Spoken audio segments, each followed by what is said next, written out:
I would like to extend a warm welcome to all members of the Planning Committee, officers and members of the public in attendance at today's meeting. I am Councillor Christine Ward, Chairman of the Planning Committee. I would now like to hand over to Democratic Services to read the housekeeping rules. Thanks. Please note this meeting is being broadcast live on the Council's website and on YouTube. It will remain available for a minimum of 12 months. Please can those in attendance use your microphone when speaking and turn it off when you've finished. Please switch any mobile devices to a silent setting. If the fire alarm rings, please can everyone leave the room immediately using the nearest fire exit. Do not use the lift. Please go to the fire assembly point located at the bottom of the car park by the garages. Thank you. Do we have any apologies? Apologies have been received from Councillors Davis, Riley and Sleep. Thank you. Can we confirm the minutes for the meeting of the 14th of January, please? Agreed. Thank you. Do we have declarations of interest? Councillor Frampton. Thank you, Madam Chairman. Merely to say that application 25/10891, land adjacent to Hillview, Sopley, is in my ward, although I've had no participation in it at all. Thank you. Councillor Hartman. Yes, application 25/10970, 71 and 72, Forley Power Station. It's in my ward. I'm not on the planning committee and yet to comment. Thank you. Thank you. Councillor Hawkins. Yes, the first one on the agenda is in my ward of Milford-on-Sea. I go to the parish council meetings, but obviously I don't say anything about it. But I'm here to represent Milford-on-Sea and Hordle. Thank you. Okay, we'll go to the first presentation. This is on page 5 of your agenda. 20 Keyhaven Road, Milford-on-Sea. Application number 25/10398. You have received updates on this, and you should have all been circulated photos excuse me, of the past history of this site. So if we can go ahead with the presentation, please. Thank you. Thank you, Madam Chairman. Yes, just to recap on the updates, we've received 4 further objections since the report was published last week. In addition to the comments already in the report, there's reference to bats in the area, a disappointment with the policy assessment and resolution of the highway matters for this application, one suggesting a site visit is made prior to any decision, and also a request for a restriction on the size of lorries that may be permitted. And as you've just heard, the agent has also circulated photographs of the site dating back to 2009, showing it in use as a car wash and forecourt car sales.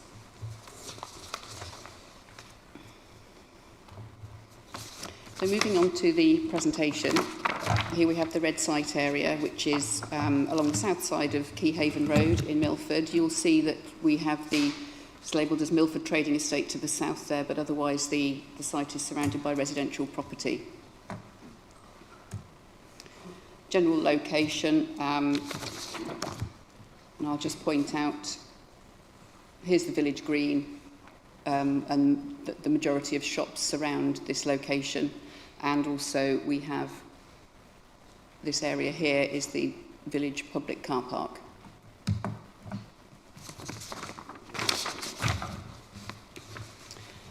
This highlights those locations a little bit better, perhaps. You can see the village car park here. I understand that there are over 80 spaces available for cars to park in this car park. You will also notice along here, there is a lay-by along the side of the road which stretches roughly from 94 to 110 High Street plus 6 to 8 Keyhaven Road. It's a length of around 90 metres, which is adequate parking for quite a few cars. I will also point out this property here, which is the existing co-op in the village. And and the property here, which is the one-stop shop. And as you'll have read in the report, there's reference that the applicants have looked at other premises within the village centre. The only one that was of a suitable size and available at the time was the former Red Lion pub, which is the building just here to the west of the green. So here we have the existing and proposed site layout. The existing site layout indicates the existing petrol pump, which is still in situ. The relatively rectangular area at the front here is the outline of the canopy, and we also have a section of brick wall in 2 lengths along the frontage.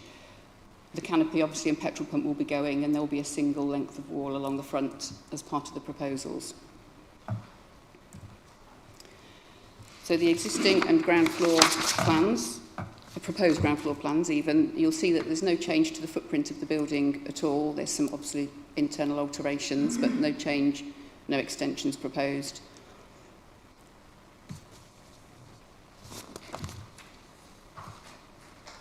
And the existing and proposed floor plans, again, no physical changes externally to the building here. On the left, the existing floor plans show 2 3-bedroom flats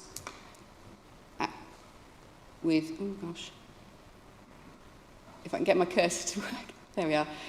There's a bedroom window there, which is an existing bedroom, and you'll see in the proposed plans the same window is to remain as a bedroom window.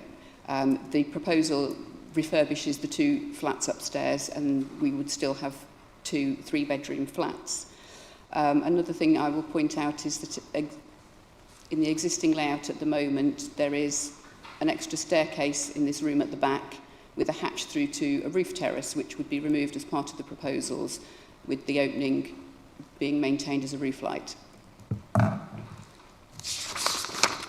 This is the view from the bedroom window. There were some concerns about overlooking, but this is an existing bedroom window.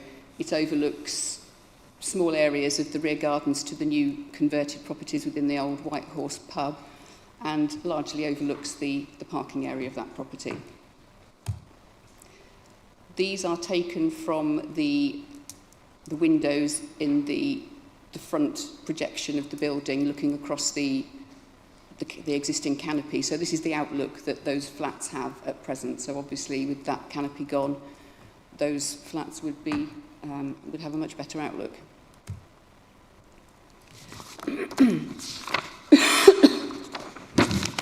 Moving on to the elevations, here we can see on the right-hand side the proposed elevations. There will be several windows that will be blocked up.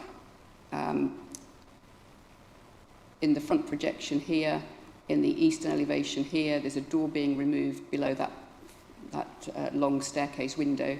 And the openings in the front elevation, it will be clearer on the next slide, but the openings to the front elevation are much reduced, and so there were concerns of illumination within the conservation area, but the amount of glazing that could be possible without further consents is much reduced with this proposal.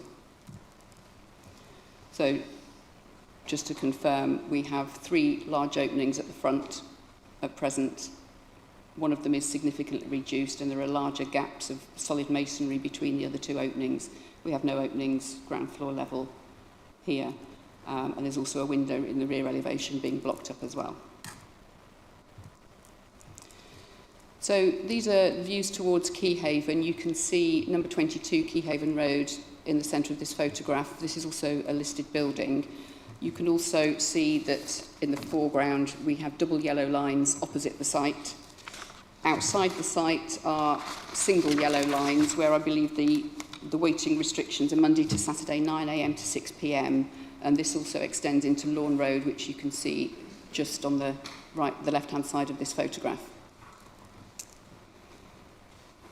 There's also double yellow lines around the corner of Laundry Lane and into Keyhaven Road, which stop just by the pedestrian gate into the front of that property. So the car parked there is the nearest car that could be parked to the site. So these elevations just show that the workshop area to the rear has got some relatively unsympathetic cladding to it. You can see the petrol pump and the fact that the site looks relatively untidy at the moment. Looking towards the village, this is the former White Horse pub, which has recently been converted into residential properties. You can see the residential terraces and semi-detached houses opposite, with relatively modern dwellings in the foreground there. It's difficult to see the road markings. They're not particularly prominent, but there is a single yellow outside the site. So this first photograph is looking down Laundry Lane, which is the industrial estate, although this is a pair of semi-detached houses, I believe, on the left-hand side there. You can see how close the industrial estate is to the back of the workshop building. So it's very, very close to those uses. The final photograph on this is taken from the car park area of the new properties at White Horse Lane. And just to point out in this section here, it's difficult for you to make out here, but there is a railing there, which is the edge of the roof terrace, which would be removed as part of the scheme. Right, moving on to the visibility displays, which are shown on these plans marked in purple. These have been agreed by the Highway Authority. The orange hatched area on these plans is the area referred to on page 19 of the report, and this is the area of land to be stopped up as part of the proposals. This is just an example of the vehicle tracking which has been put forward to ensure that every car parking space is accessible from either the village or from Keyhaven direction. And you'll see that cars will enter Laundry Lane and from the eastern side of the site into the parking spaces, and they're able to reverse out to the parking spaces and turn left or right onto Keyhaven Road. That is the way through the site. The drawings are indicated as entry only here and no entry onto Keyhaven Road there. So that is the exit from the car park. So there's no two-way traffic at that point.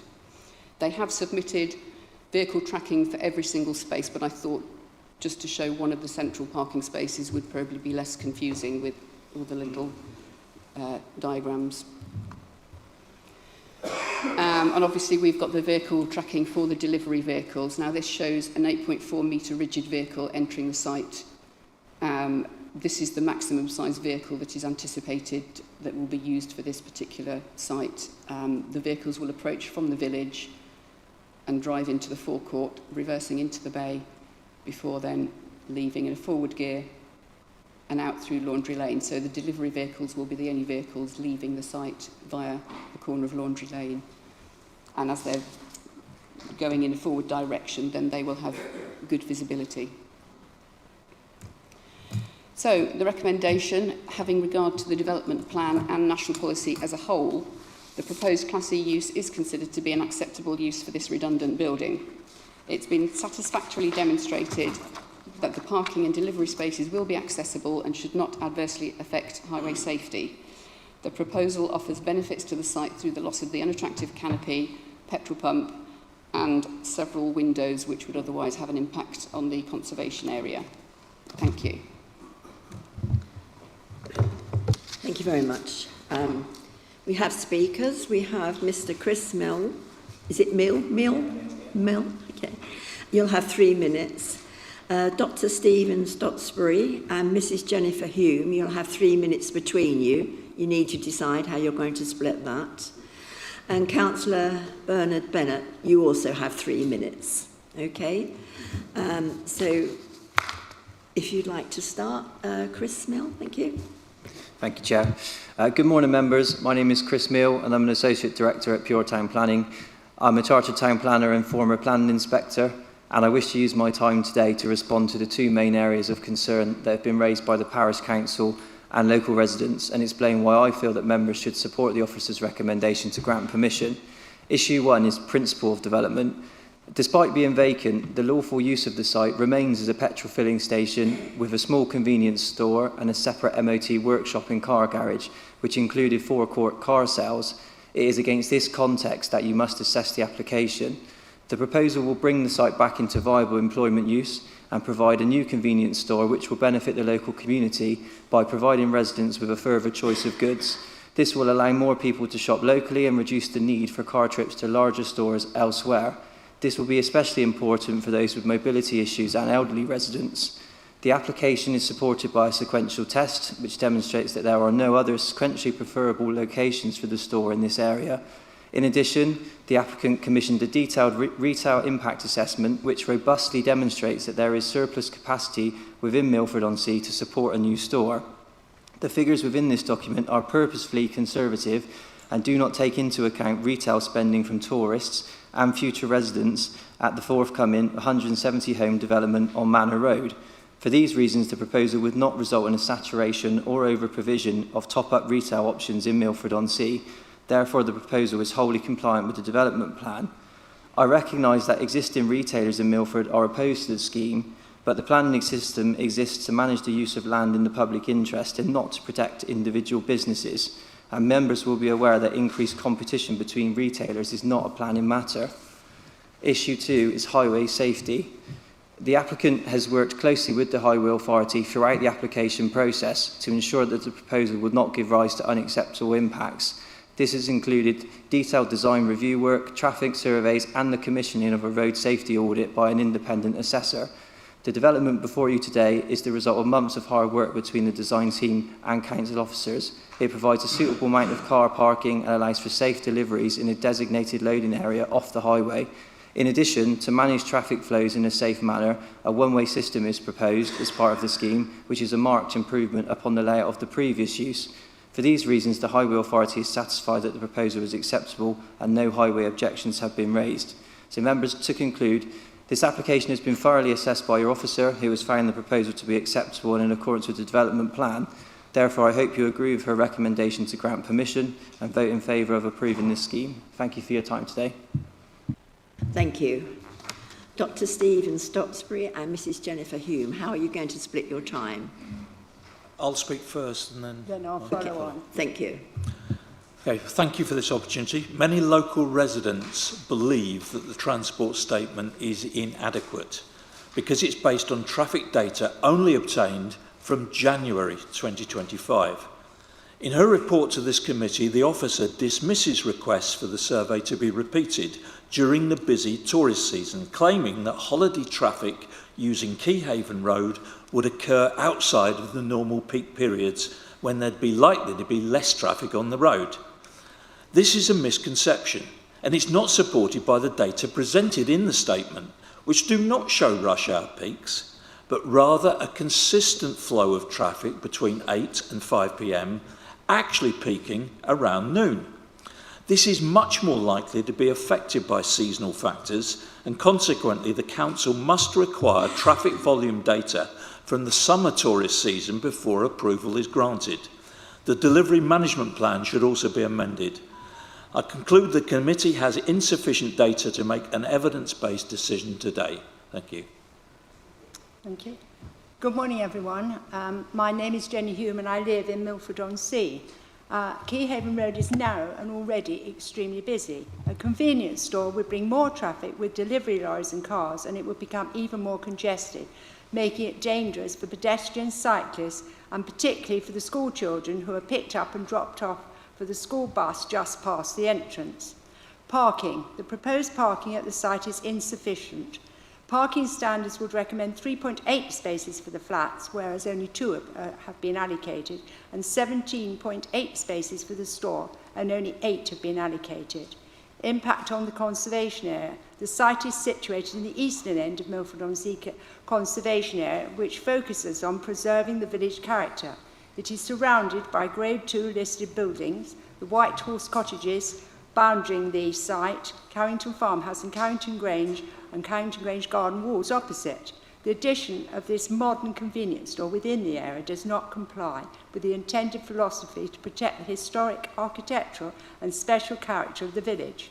The site, as I understand it, is not defined in the local plan as being in the town centre, nor it is within primary or secondary frontage, and therefore the convenience store should not be allowed. Pollution. Noise will be a problem at the site because of the opening hours are long and will continue into the evenings.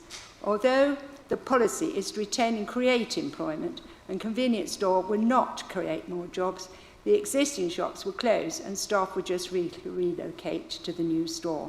In conclusion, I consider the site inappropriate for a convenience store and will impact the vitality and viability of Milford-on-Sea. I would like you to reconsider the application. Thank you. Thank you very much. Okay. Councillor Bennett, you have 3 minutes. Good morning. Chair and members of the committee, I am speaking as the Chair of Milford-on-Sea Parish Council in support of our unanimous recommendation to refuse this application at 20 Keyhaven Road.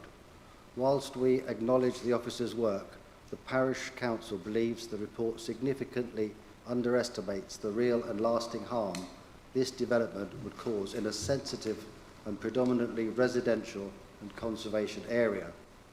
Our first concern is residential amenity. The applicant's own noise assessments accepts that a significant adverse noise impact is predicted, particularly from HGV deliveries. Yet that assessment is based upon assumptions that are, in our view, unrealistic. It only considers 1 or 2 main deliveries per day and does not properly account for multiple daily direct deliveries typical of modern convenience stores, such as milk, bread, newspapers and fresh produce, often by vans and rigid vehicles. Crucially, the proposed mitigation relies almost entirely on human behaviour and not engineering or design. There is no attempt to design out conflict between deliveries and nearby homes. This approach falls short of best practicable means and is wholly inappropriate given the proximity of residential properties, including a listed building adjacent to the site. Secondly, the proposal would harm the character and appearance of the area. This is a conservation area where recent trends have been to reduce commercial activity and not intensify it. Brightly lit convenience store with extended opening hours, service vehicles and consumer traffic would be out of keeping with the established residential street scene and contrary to local plan policy ENV3 on design quality and local distinctiveness. Thirdly, we have serious concerns regarding highway safety. The transport statement itself acknowledges that delivery vehicles would obstruct visibility for cars exiting Laundry Lane, forcing drivers to nose into live traffic on Keyhaven Road. Parish Council does not accept that this risk has been adequately assessed or mitigated. There is no comprehensive delivery risk assessment, no road safety audit, despite clear evidence of constrained access and pedestrian activity. Fourth, this proposal fails the test of need. Policy DM19 allows small shops outside defined areas, outside defined centres, only where day-to-day needs are not otherwise met. In Milford, these needs are very well met and served by multiple established businesses. The store would duplicate provision and not meet unmet needs and risk undermining the vitality of existing village traders who rely heavily on seasonal trade. Finally, we remain deeply concerned about land contamination. Despite pre-application advice requiring a contamination assessment, no such report has been properly submitted given the site's former use as a petrol station and the known presence of large underground fuel tanks. This omission is significant and unresolved. Taken together... Councillor, you have gone far over your 3 minutes. Can you sum up? Thank you. Okay, I have done, yeah. For these reasons, together, these impacts are not minor or technical. They go to the heart of the amenity, safety, heritage and policy compliance. For these reasons, Milford-on-Sea Parish Council respectfully urges the committee to reject the officer recommendation. Thank you, and apologies. Thank you. Right, members, do we have questions, please, from officers or from the speakers? Councillor Hawkins. Yes, I've got a question for the officer. When you said going down Keyhaven Road there was a lay-by, But that lay-by is usually full up because there's a restaurant there and a fish shop. So, you know, there's not going to be any room for anybody to park to go and shop at Tesco's. Is that a question? Yeah. Well, I think the timings of parking spaces in that lay-by are restricted to an hour. So after an hour, a car will be moving. I mean, it's 90 metres long, so I think it's broken up by 3 access points that go off the south side of Keyhaven Road. But it's not all-day parking. When the restaurant is open, it's likely to be more limited hours than a proposed convenience store. A fish shop, people aren't going to be in the fish shop for a significant amount of time, so I would expect that there will be a lot of chopping and changing, if you like, in those bays. But yeah, they are there for public use. Councillor Frampton. Thank you, Madam Chairman. Question of officer. It's portrayed to us as a quiet residential area. However, can you confirm that we are to judge this as an existing garage in front of an industrial estate? You are to judge it as obviously it's closed at the moment. There's no activity on site at the moment. It's fenced off. You've seen that on the photographs. But you also have to consider the proposal in light of it reopening with under its lawful use, which is as a petrol station, and I think a couple of the tanks are still viable, and car sales. Thank you. Councillor Woods. To the officer, my question is much the same. If it was a petrol station before, obviously it must have been quite busy, and they had a shop also, and it looks to me as if very similar. It's going to be like for like. So I can't understand why is it going to be busier now than it was before. Are there any facts that tell me that it is going to be busier, or was it busier in the past and because it's closed it's gone quiet? Well, I was going to point out one of my... Oh, you can still see it here. You can see on the existing floor plan the shop, a very small shop labelled on the left-hand side there. The dark green area on the right-hand plan is the proposed sales area, so it's larger than the existing shop, but what you also have to consider is the fact that the forecourt, you've seen in the photographs that have been circulated to you, the forecourt was covered in cars that were for sale. There is a large workshop at the back of the building. I don't know what sort of work was done in that workshop, whether it was MOTs or tyre replacements, I don't know, but there are 2 smaller workshops there on the site as well. If all those were in use and the car sales were going on at the frontage, there would be no parking on site. So it was a very busy use, as you've seen in the photographs. And just to point out on the parking as well, I think somebody made reference to the fact that the proposed residential parking bays aren't adequate for the flats, but at the moment these 2 flats, they could be occupied now and they have no access to any parking spaces. So you just need to consider what could happen and what is now proposed. Am I right in saying that there was also a car wash on that site? There was a car wash. It was a temporary use. It did outstay its welcome, but there's no lawful use for car washing at the site at the moment. And my last question, can I ask what the population is and what the forecast of the population will increase in New Milton-on-Sea? I hadn't thought that anybody would ask me that, and I have been told, and I'm afraid I can't remember, but I think, I don't know, maybe the local member might be able to answer that question better than I can. Yeah. Perhaps we can direct the question to... Okay, can you answer it? 4,500, roughly. And with the new properties that are going to come online? 5,000. Thank you. If you all saw the photos that were distributed, it takes you back the history to 2009. You could see how it was used. Are there any more questions? Councillor Dow. Yes, question for the officer.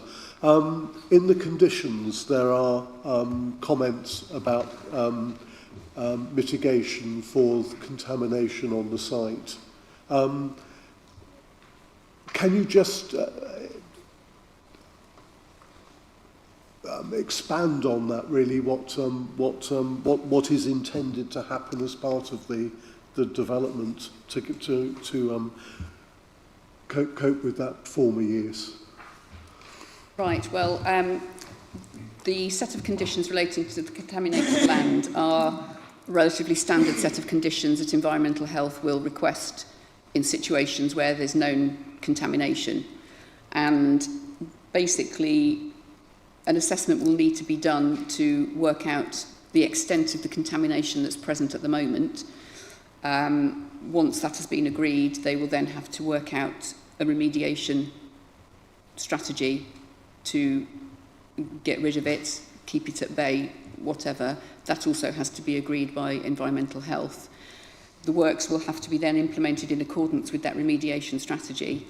And once the strategy has been implemented, they need to submit a certificate to us to confirm that the strategy has been implemented, everything is fine on site, and that it can now be developed. And if any unsuspecting contamination is found during any of the works, then they will have to stop and continue remediating until the whole site is certificated as acceptable. So can I, to clarify, these have to take part as part of the development, so it's fair to say that the site will actually be cleaner after the development than prior to? I think it's safe to say that, yes. Can I move on to the... I don't see any conditions around the lighting, and I know there were concerns about lighting in the objections. Is that because the reduction in windows is having the desired effect, or is there not a concern about the lighting that was raised by the objectors? The application doesn't include any external lighting, and any external lighting will require planning permission. Internal lighting is not something that we can necessarily control, but as I've pointed out, the amount of glazing that could be provided to the building and illuminated 24 hours a day is more than the proposed scheme, and I think one of the conditions does relate to opening hours. So internal illumination can potentially be controlled through the opening hours, but there's no controls at the moment, and the proposal doesn't include any external lighting. Thank you. Are there any more questions? In that case, we're going to debate. Councillor Frampton. Thank you, Madam Chairman. I do have sympathy for residents. It's always an unknown as to what's coming. However, as confirmed by officers, what we're looking at now is potentially a garage that could be a very busy garage with cars coming and going all the time, and it is in front of a very, very busy industrial estate. I know that. I used to have a unit there many years ago. So it's potentially quite busy. It's in a conservation area. The removal of that canopy is going to be an enhancement. At the moment, it's very ugly. And as for the worry that you're dividing the amount of shops by a greater number, we had exactly the same in Bransgore when the Co-op wanted to come in, and everybody was up in arms against it. They said, we're going to get a smaller division of the pie. And whilst that is true, the pie is now 5 times greater. And so, in fact, it has been a benefit to our village. It has actually increased the vibrancy and has given more choice. And looking at it on balance, I think the officers have got the right idea here, and I would actually propose the recommendation on the paper, Madam Chair. Thank you. Councillor Rickman, did you want to speak? Sorry. was... Oh, Councillor Wade, sorry. Thank you, Chairman. I actually know this area quite well. I've been through it many times over the years. And I totally understand the residents' point of view. It's a lovely little road with old buildings, a mixture and all the rest of it. And I have a lot of sympathy for that perspective. But there's always a but, isn't there? The reality is that the officer has produced actually a very detailed report, and there isn't a planning reason why we can say no. As much as the heart would love to say, no, we can't for you, the reality is there is no planning reason to object to this application because we have to follow the rules of planning. And there was a garage there before, and I agree with Councillor Frampton, if you remove the canopy, at least it's visually going to be less attractive. And I know in the community where I represent, we have a plethora of free convenience stores dotted around the place. And actually, it's an added advantage, and as populations grow, it becomes a benefit. So I really think we should support the application, because we don't have any choice anyway, but it's probably the right thing to do in this case.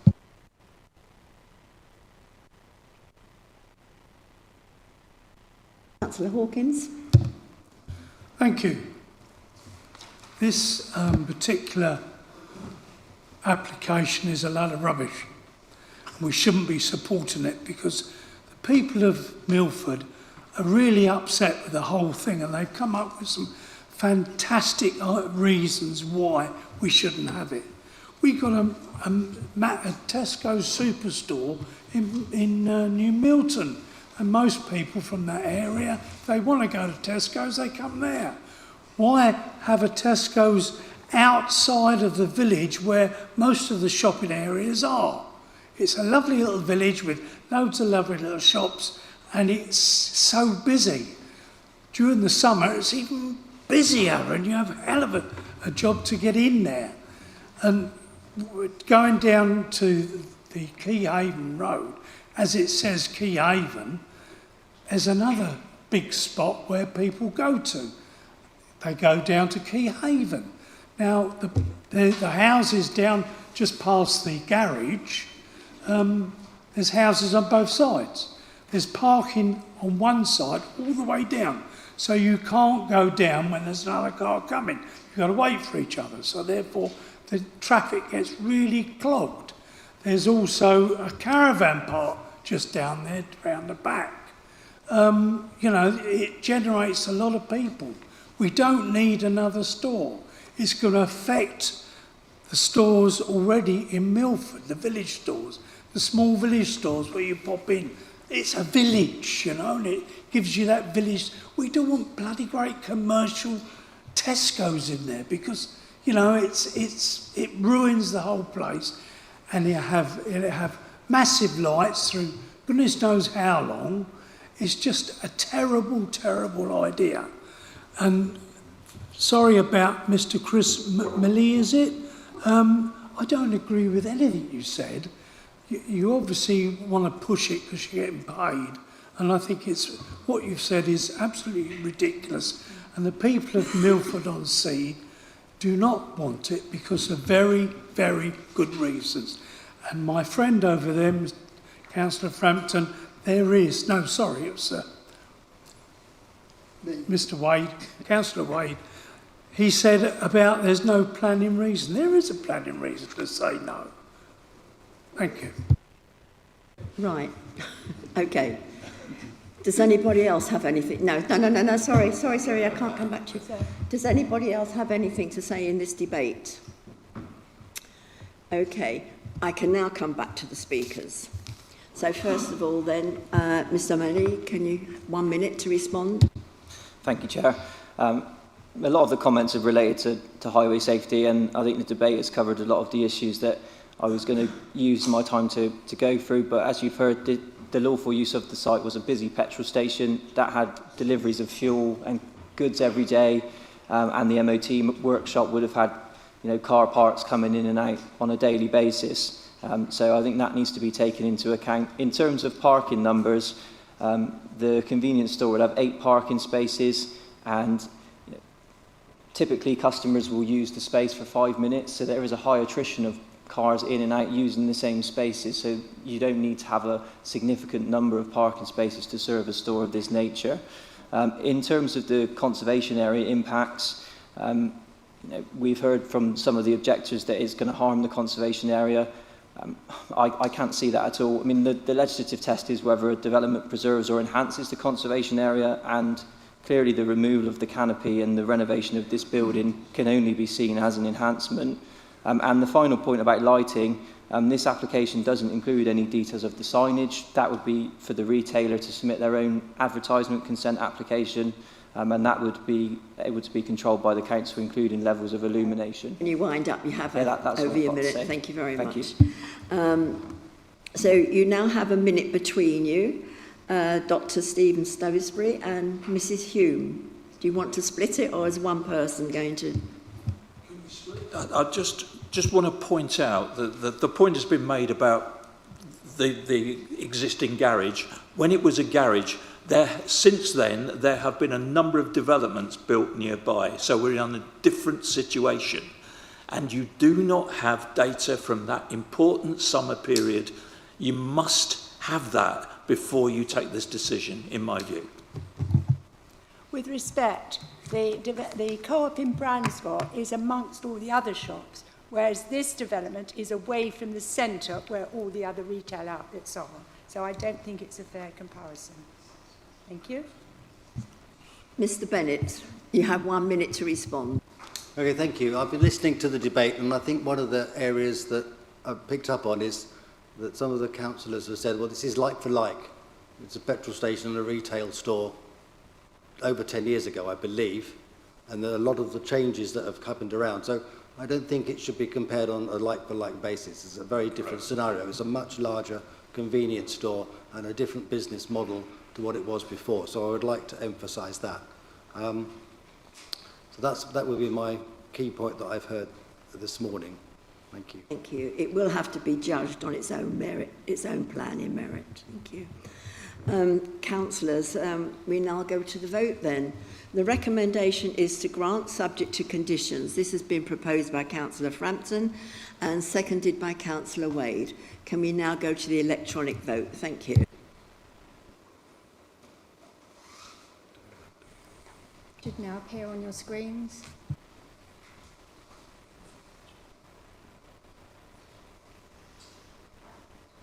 We've got the 10 votes there, haven't we? Okay. That has been granted 9 for and 1 against. Thank you for your time.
Excuse me, can I ask you to leave the chamber, please? Thank you.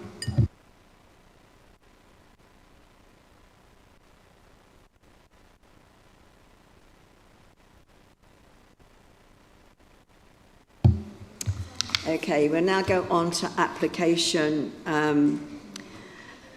25/10970, site at Fawley Power Station, and you'll find this on page 33 of your agenda. We do have Mr. Stephanie Weeks, sorry, change of sex. As the agent, we have available for questions Ian Ayres and Seb Patrick, and Councillor Alvey will have 3 minutes to speak as a ward councillor, district councillor. So if we can go forward with the presentation, thank you. Thank you. So this application is the first of 3 applications on the former Fawley Power Station site that you are being asked to consider today. The application is for the continued use of 1.75 hectares of land, as defined by this red line area, for storage and distribution uses falling under use class B8, as well as haulage uses. As you can see, the land covered by this application is set towards the northwestern corner of the former power station site. Temporary planning permission was granted for the use of this land for storage and haulage uses in February last year, with the permission expiring in December of last year. This application seeks to allow that temporary storage and haulage use to continue on the site for another 2 years until the end of December 2027. Currently, we have 2 main occupants on the site, Earlcote Construction and ICS. So this plan gives you a little bit more context to the site. You can see the site is served by a long access road that extends eastwards from the B3053 public highway. The land lies immediately adjacent to the New Forest National Park on its western side. You can see this area of woodland here to the west, an area known as Chambers Copse. So this provides further context. You've got Chambers Copse here. You can see to the west of the application site with the Fawley Quarry beyond all of those areas within the National Park. You can see the access road extending in from the west. And then this aerial photograph, I think, was probably taken last summer after a previous occupant, JHS, had vacated the site, which is why the central part of the site that you can see there is relatively empty.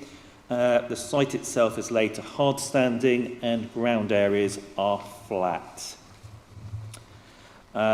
This is the location plan submitted with the application. You'll just note that the blue line area shows much of the adjacent land is also owned by the applicant. So to provide you with a little bit more context to the 3 applications that you'll be considering this morning, this application relates to the green area that you've got here. It's a smaller area than the other 2 applications that you'll be considering after this one, which relate to all of the other shaded areas that you can see there. This is a plan taken from a recently submitted transport assessment. It provides a bit more context to the various uses that are going on at the moment on the site. So the site we're looking at here is this purple shaded area on the western edge of the power station site. The blue area to the north, just to note, that's not subject to any recent planning permission, so cannot lawfully be used for storage purposes. The green areas that you can see here, these are areas where wind turbine storage has previously been permitted and where storage uses can potentially continue to take place until the end of 2027. So here are some photographs of the site in question. These show the southern part of the site from the adjacent access road. This is part of the site occupied by Earlcote Construction. You can see some double-stacked containers in this part of the site. Then here we've moved into the site. This is also an area occupied now by Earlcote Construction. Previously it was being occupied by JHS. And you'll note the mature trees there, sort of on the edge. That's going into the National Park. And then you'll sort of note the construction vehicles stored and also some of the rock armour, which is used in coastal construction works. Then we've moved here to the northern part of the site, which is being occupied by ICS, where they are storing various containers. Just to note that these containers you can see in the foreground, they are outside of the permitted area. The permitted area at this point is set further back from the road. And also to note, you can see a house here. That's an unauthorised structure which is subject to ongoing enforcement action, and it does not form part of the current application. So, in considering this application, as with the applications you considered last year, it's important to recognise that permanent storage use would not accord with Policy Strategic Site 4 of the local plan. This is the concept master plan accompanying that policy. The policy indicates that the site should be developed for a residential-led mixed-use development of 1,380 houses, up to 10,000 square metres of ancillary commercial, retail, leisure and service uses, and business uses falling within the former use classes B1 and use class B2 in the northern part of the site. However, following the withdrawal of the wider site redevelopment proposals in July 2024 and pending more permanent proposals for the wider site coming forward, it's continued that continued short-term temporary employment uses would still be appropriate in principle, helping to support local businesses and deliver short-term economic benefits. Nevertheless, the impact of the proposed use on its surroundings needs to remain acceptable and in accordance with policy ENV3 of the local plan.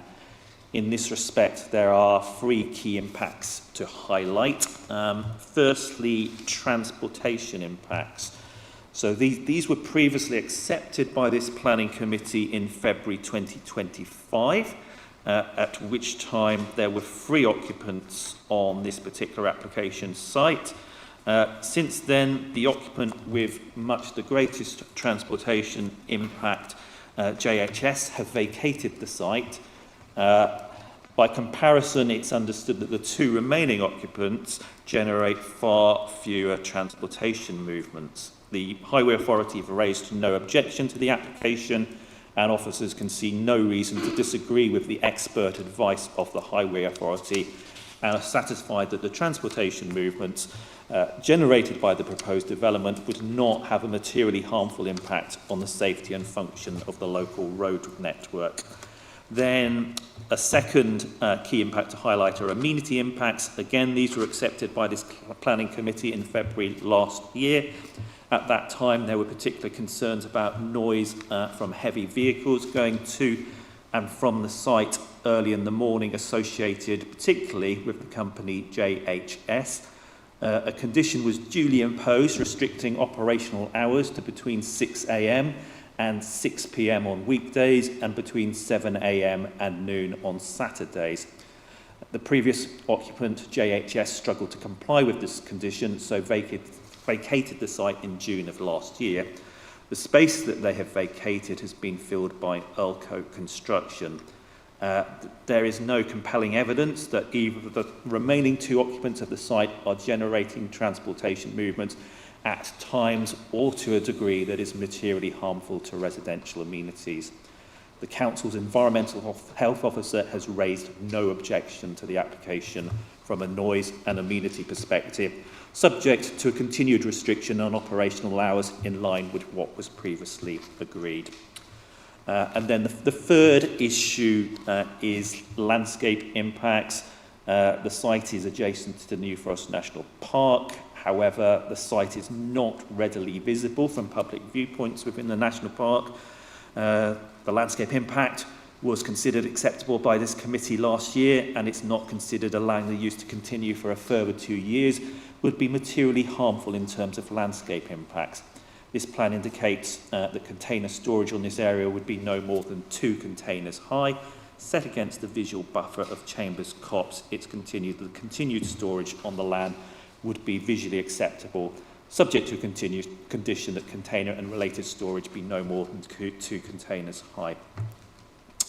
Summing up then, we have a proposal that is contrary to local plan policy, but which was permitted by this committee on a temporary basis in February last year for a period extending until the end of December last year. Since that last temporary permission was granted, the likelihood of a comprehensive Development that accords with policy strategic site forward coming forward has receded somewhat. Any alternative proposals for a more permanent, comprehensive redevelopment of the former power station site will need to be the subject of a detailed planning application and would not be expected to be delivered before the end of 2027. As set out in the committee report, it is known that part of this application site is likely to be affected by proposals for a hydrogen production plant that is expected to be the subject of a planning application in the next couple of months or so, but there is still a lot of uncertainty about that project. On this basis, officers consider there is a reasonable justification to permit the proposed temporary use until the end of 2027, given the scheme's short-term economic benefits and given the proposals would not prejudice the long-term delivery of a sustainable and policy-compliant redevelopment in the longer term. Officers are satisfied that the continued operation of the use would not be materially harmful to highway safety, residential amenities or the special qualities of the adjacent national park, subject to conditions restricting hours of operation and the height and location of stored items. So the recommendation before you is therefore to grant a further temporary planning permission, subject to conditions, with the temporary permission to be until the end of 2027. Thank you. Thank you. Mrs. Stephanie Weeks, you have 3 minutes. Thank you, Chair. Chair, members of the committee, thank you for the opportunity to speak to you today. My name is Stephanie Weeks. I'm the planning consultant for the projects that are before you today. I intend to speak to you only once, but I would ask that you consider these comments in respect to the 3 applications relevant to Fawley Waterside. These applications are an essential part of managing the site responsibly while we develop the long-term vision for Fawley Waterside. As members know, this is a large and complex site, and bringing forward a comprehensive future master plan requires careful technical work, collaboration with officers, and meaningful engagement with the community. We are at the very early stages of that process, and these temporary permissions provide stability and certainty while that important work continues. To confirm, and as you are well aware, this site is already in use for open storage. What we are seeking is a clear and consistent framework to manage those operations properly over the short term. These applications do not represent an increase in intensity, rather it allows the council and the applicant to regulate the activity through a defined set of agreed hours of operation and conditions. We recognise that there have been past issues at the site, and we have been working closely with the local planning authority over recent months to address those outstanding matters and put better controls in place. We are aware that concerns have been expressed by our neighbours about noise and vehicle movements relevant to the site. Whilst we cannot control general traffic on the public highway, we can and have proposed consistent operating hours as part of these applications to ensure arrivals and departures associated with the uses are appropriately managed. This gives both the community and the council greater clarity and enforceability than the current position. It is important to be clear that these applications form part of a broader shift in how the site is being managed. We as a team are committed to improving those standards, complying fully with conditions that accompany any permissions, and establishing a more structured approach to site operations. Rebuilding confidence will take time, but the conditions recommended today as part of all 3 applications create a sound basis for that. The temporary permission sought will ensure suitable and viable meanwhile uses on the site, something that is necessary to maintain the site whilst allowing the team to focus on preparing the future master plan. We are committed to working in partnership with the council to the next stage of the site's evolution. The temporary measures before you today are practical and we think a reasonable step while we jointly shape the long-term future for this site. Chair, members of the committee, for the reasons we've specified before here, we respectfully ask that you support the officer recommendation and approve all 3 applications. Noting that there are likely to be questions, we have come today with Ian Ez to deal with any transport queries, and Seb Patrick, who will deal with any tenant management queries that may arise. Thank you. Thank you very much. Councillor Alvey, you have 3 minutes. Are you going to speak the once, or do you want to speak on all 3? I'm sorry, say that again? Right, there's 3 applications here. No, I'm only going to speak the once. Okay, so you have 3 minutes. Okay, thank you. Good morning, members. I'm happy with the way that the planning officer has set out the current situation, so I have no dispute with that. I would just say that during the past year there's been continued involvement of the enforcement officers and residents in trying to ensure compliance with the conditions imposed a year ago, or over a year ago. I'm pleased to note that one of the main causes of the traffic noise and disturbances has now left the site, and generally the owners appear to be largely compliant with the conditions imposed. However, you are now being asked to approve a further extension of 2 years for something that the planning officer says is a non-compliant use of the site. This will mean there'll be a total of over 5 years of non-compliant use since the approval of the original planning application in 2020, together with the additional traffic noise and disturbances to residents. This also means there's been no progress on the agreed mitigation works in application 19-10581, such as footpaths, cycleways, traffic controls and calming measures and other community benefits. There is also no prospect of this council receiving the SIL roof tax, which could have supported some of these measures.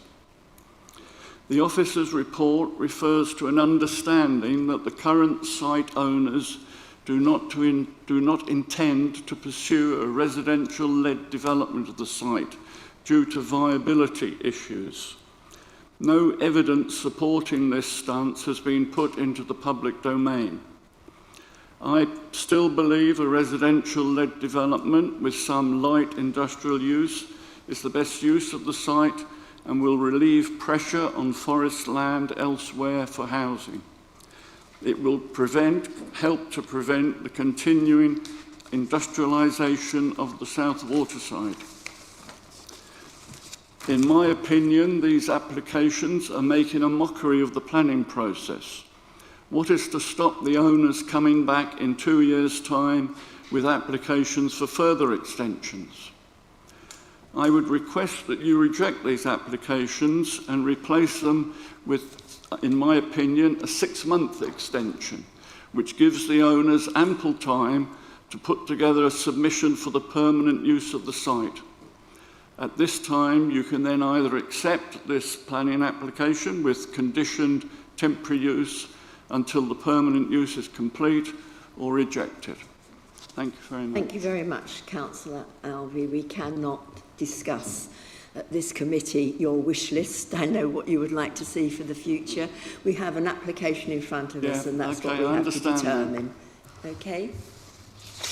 So, councillors, do you have questions, please? Councillor Wade. I've got a question for the agent, actually, perhaps, the transport. ICS, do they keep vehicles on the site? So ICS don't keep vehicles on site. They keep these white boxes for... It's just... So it's, I was looking, it says there's a haulage element in this. I was trying to... I know the big haulage companies left. Yeah, it's because they move the kit in and out occasionally. So, but they don't store the vehicles on site. Those vehicles come in to pick up the cooling systems and take out. Right, with the construction company, they store vehicles on site, don't they? Is that their operating centre? Sorry, is that... Is that the construction... I can't remember the name of the company. So no. This construction company, is that their legal operating centre? Is that their operating centre? They don't have offices on site. No, such they You have vehicles, we've seen them. Yeah. I mean, is that their legal operating centre? A construction company will have operational vehicles that it stores to take in and out, but they don't have offices, so I think if you don't know... It says companies involved in construction, other industries that require vehicles to operate must have an operating centre, which they apply for. And I'm asking, is that their applied operating centre if they store vehicles there? Good question. It's not their sort of main location. So it isn't. I'm sure they will have the necessary. The reason I raised that question is because if it's not their operating centre, they can't legally store vehicles there. And if they can't legally store vehicles there, that affects this planning application.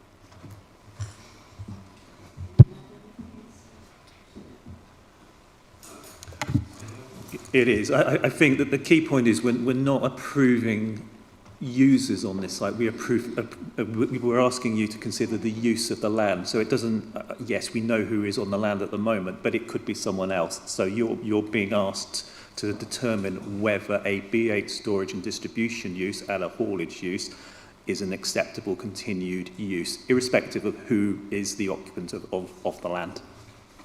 Back to the officer on that, please. So what you're saying is we can grant a planning application for something that is not legal in the law.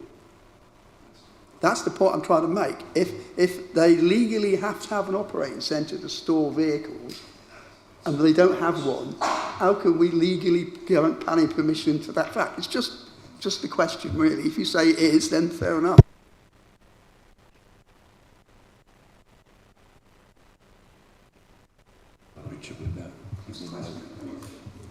Councillor Frampton, did you?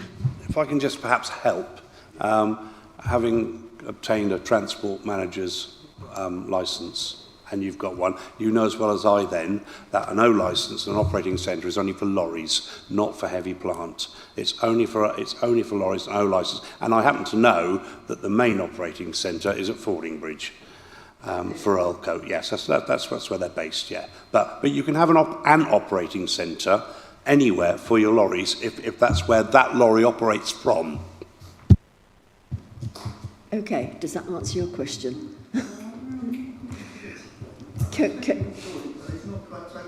Okay, can we move on? Have we got any more questions?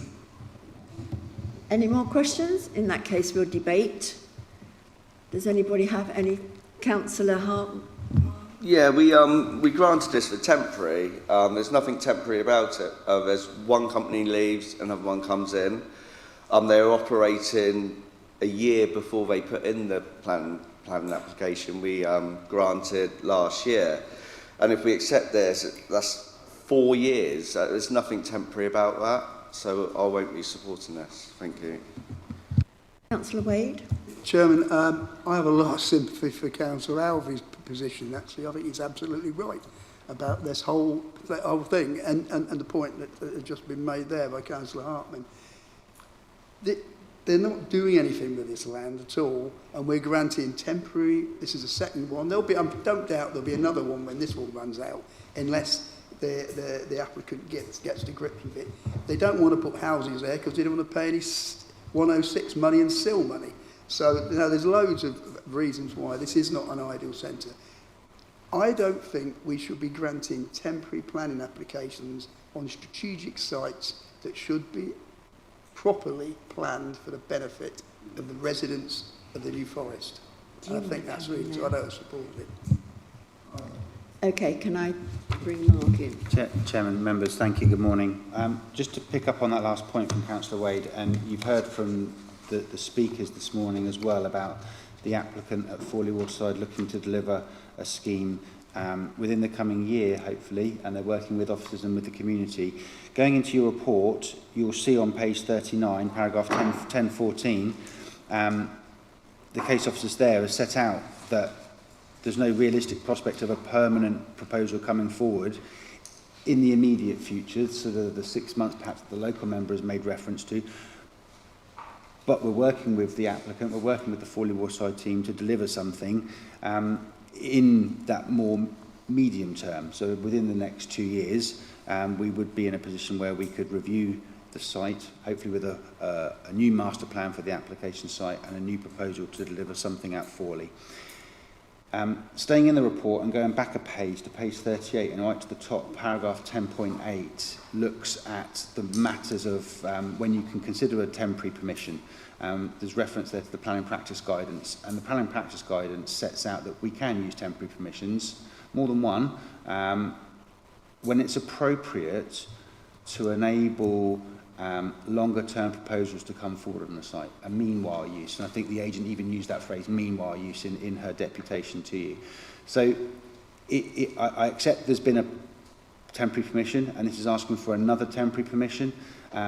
It's a use that you found to be acceptable in the middle of last year, and it enables the ongoing dialogue and work by the Forley Waterside team to deliver something appropriate and more suitable for the site. Now, a 2-year temporary permission, if you were minded to agree with the recommendation, gives you another chance to review that. If they come back with a further request for a further temporary permission, you can review that at that time.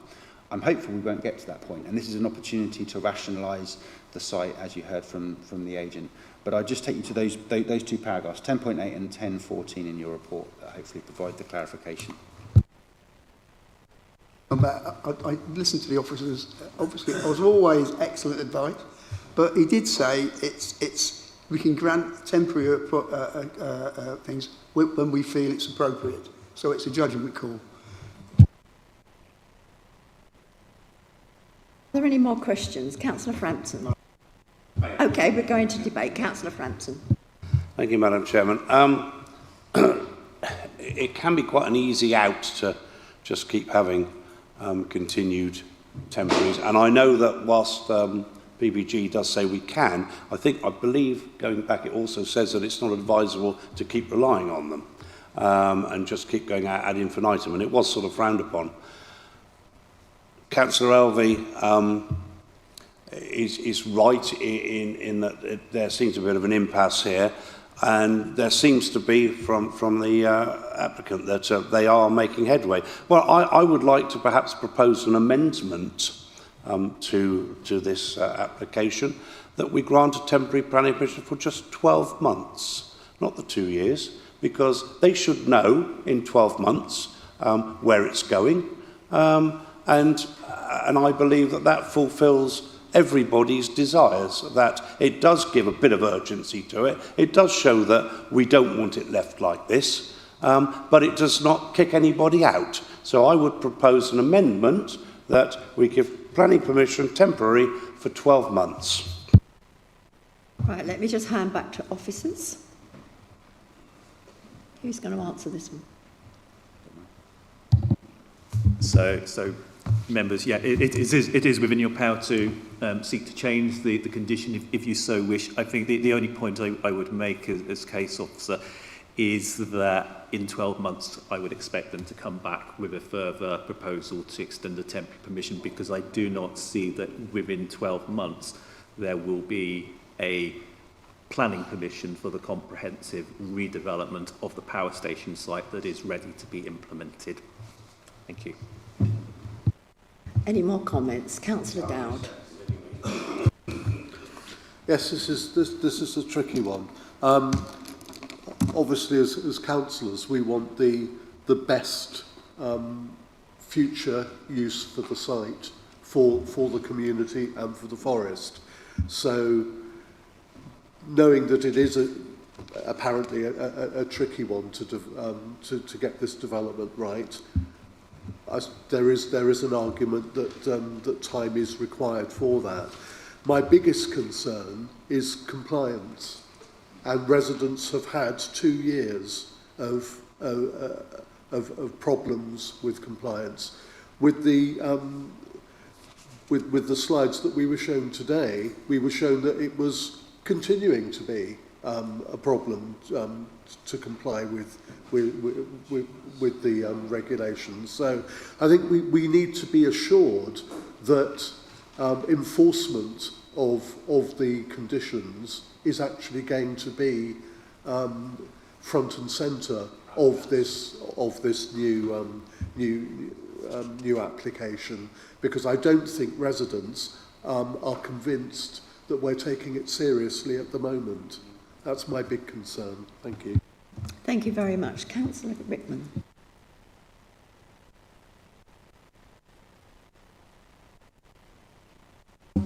Thank you very much. Be quiet, Councillor Frampton. I believe that this is a big site with big issues, and the one thing we need to do is get it right. And I hope perhaps Stephanie can come back to us a bit later when we sum this up. I don't believe that there is any, due to the history of the site, and I have had a lot to do with this in the past, and where we now are, we must look forward, we can't keep looking back, but we want to get the right people to make the right decisions as we go forward. So I honestly don't believe there's any better way of dealing with this site and the residents' requirements as well than the recommendations on the paper, which I would like to propose, Chairman.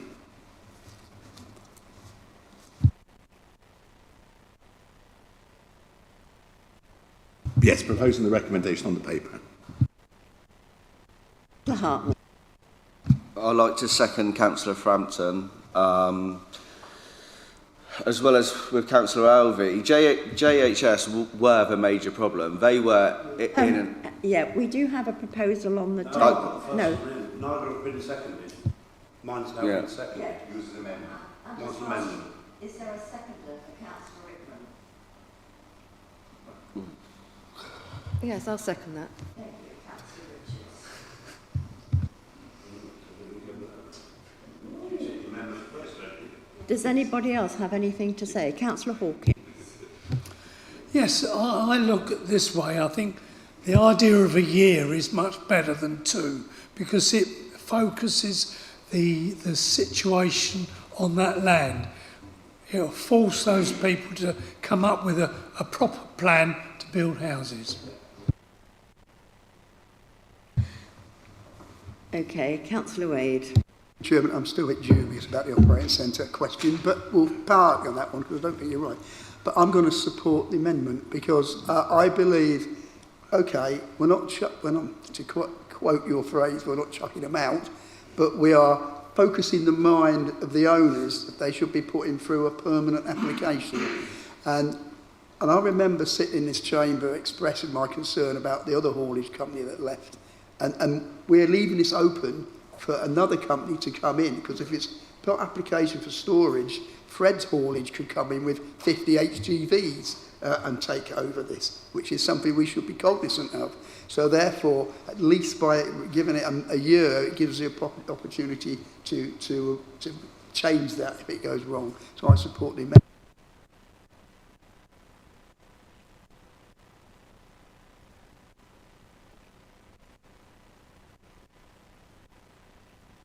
Does anybody else have anything to say? Councillor Rickman. I'd just like to speak, if we're going to take the vote on the amendment, I would reserve the right to speak about the amendment.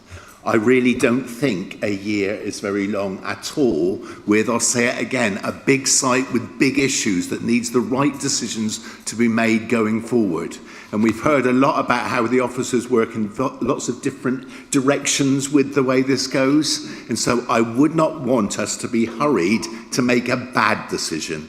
And that's why I think the 2 years is probably about right. Thank you. I think we have had everything said that should be said. So we'll go back to the speakers. Stephanie Weeks, you have a minute to respond. Thank you, Chair, and thank you for the comments. Firstly, just to reassure in relation to the enforcement compliance points, we are taking this extremely seriously, and we have done significant steps in the recent months to rectify breaches on site, and that we hope will be discontinued and no further issues will arise. So we will continue to work positively with your enforcement officers to rectify those breaches. In relation to the extension of 12 months that has been raised, I would say that this was clearly thought out when we came to committee. We were asking again for a further temporary consent period.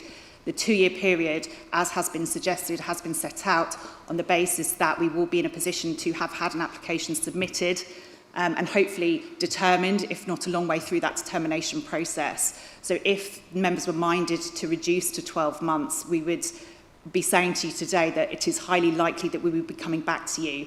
In relation to the future development of this site, we have a PPA in process with officers. We have already initiated a series of meetings over a number of months. We've come to you to present our first thoughts on the future development of this site. absolutely correct. This is an incredibly complex site. We want to get it right. It's equally a very sensitive location surrounded on all sides by the national park. That is a very important consideration for us as a team. So I would ask members to consider the recommendation on the basis of the 2 years that we've requested, and caution that if 12 months is considered, that unfortunately it is highly likely we will be back to ask for a further extension. Thank you. Thank you very much. Councillor Alvey, you have 1 minute to respond. Thank you. Yeah, I would just point out that the owners have had at least a year already to prepare a new planning application, so a further year I would have thought was perfectly adequate for them to come forward with a proposal. I think if you just let them run on, we have a danger it'll just continue on an ad hoc basis with temporary approvals. Thank you. Thank you very much. Okay, we'll go to the vote. The recommendation is to grant temporary permission for the 2 years. No, it's the amendment first. Oh, sorry, doing the amendments first, okay. So that's been proposed by Councillor Frampton. Who was that seconded by then? Councillor Hartman. Yeah, I need to bring in Mark. Sorry, Chairman, just so I'm clear before we vote on the amendment, and I'm looking at the proposer and seconder, page 43 of your agenda sets out the conditions. Condition 1 is the one I'm specifically looking at, which says the use hereby approved shall cease on or before the 31st of December 2027. You're suggesting we change that to 2026. So it's actually 10 months. Just so we're saying it's not a year, it's the end of this year. Okay, thank you, Chairman. Okay, you all understand then what you're voting for, so we'll go to the vote. And this is to grant with the amendment. Sorry?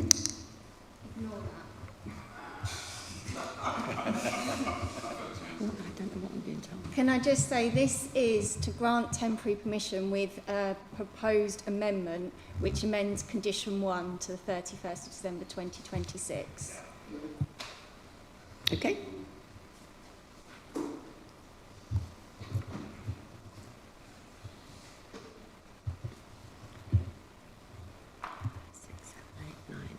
I think we need another one.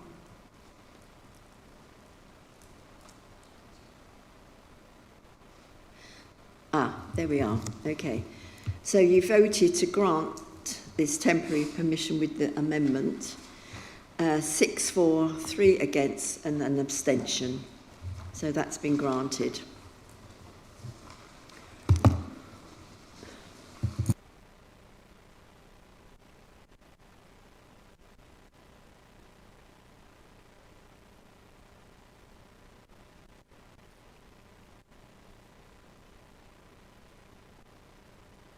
Now need to vote on the recommendation which was granted for the 2 years. If I can have your vote, please.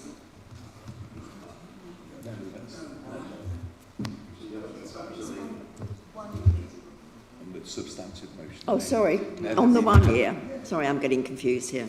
Yeah. Okay. So can I just confirm this is to grant temporary permission and the substantive motion is with condition number 1 ceasing on the 31st of December 2026. Okay. So we go to the vote. Thank you. It's the substantive motion. Yeah. Essentially, it's the same. It comes up as the same on your screen.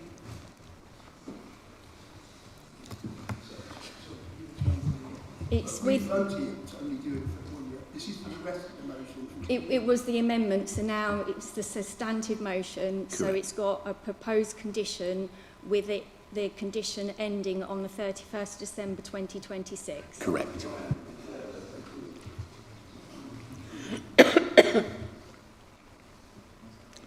Okay. So we have 8 for, 1 against, and 1 abstention. So that's been carried. Thank you.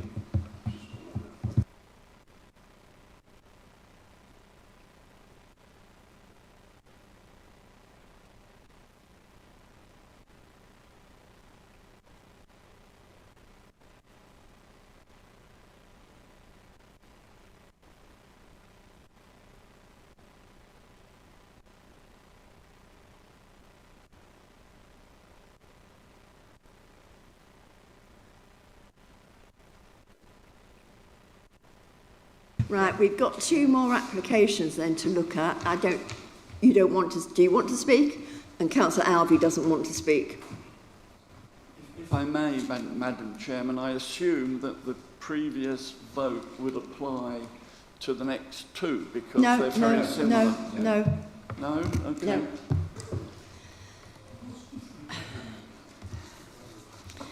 Okay, so we need to go on to the second one, which is page 47 on the agenda, application 25/10971. And this is another site on the Forley Power Station. So we don't have any speakers now. So again, we'll go straight to the presentation. Thank you. Thank you. So this is the second of the 3 applications. In this case, we're talking about just over 9 hectares of land, as defined by the red line area you can see here. This covers much of the southwestern quarter of the former power station site, including the basement of the old turbine hall and ground level areas extending up to the site's boundary with the national park. As with the previous application, temporary planning permission was granted for the use of this storage and distribution use in February last year, the permission expiring in December, and the application before you seeks to allow the temporary storage and distribution use to continue on the site for another 2 years until the end of December 2027. It's important to note that part of this application site does overlap with the site area of the 3rd application you'll be considering today.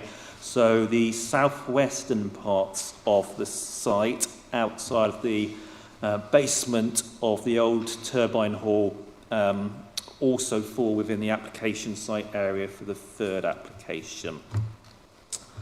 So here we've got a contextual plan, site served by a long access into the site. We've got the national park bounding the site to the south and west. We've got a public footpath that also runs close to the southern boundary there.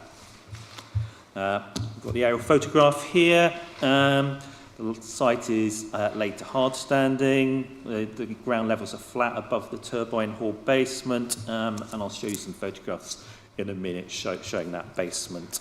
You can see the site's close to Southampton Water, protected coastal habitats to the east, and National Park with quarry workings to the west. You can probably make out rows of stored vans within part of the application site, which is one of the main use of the site at the moment.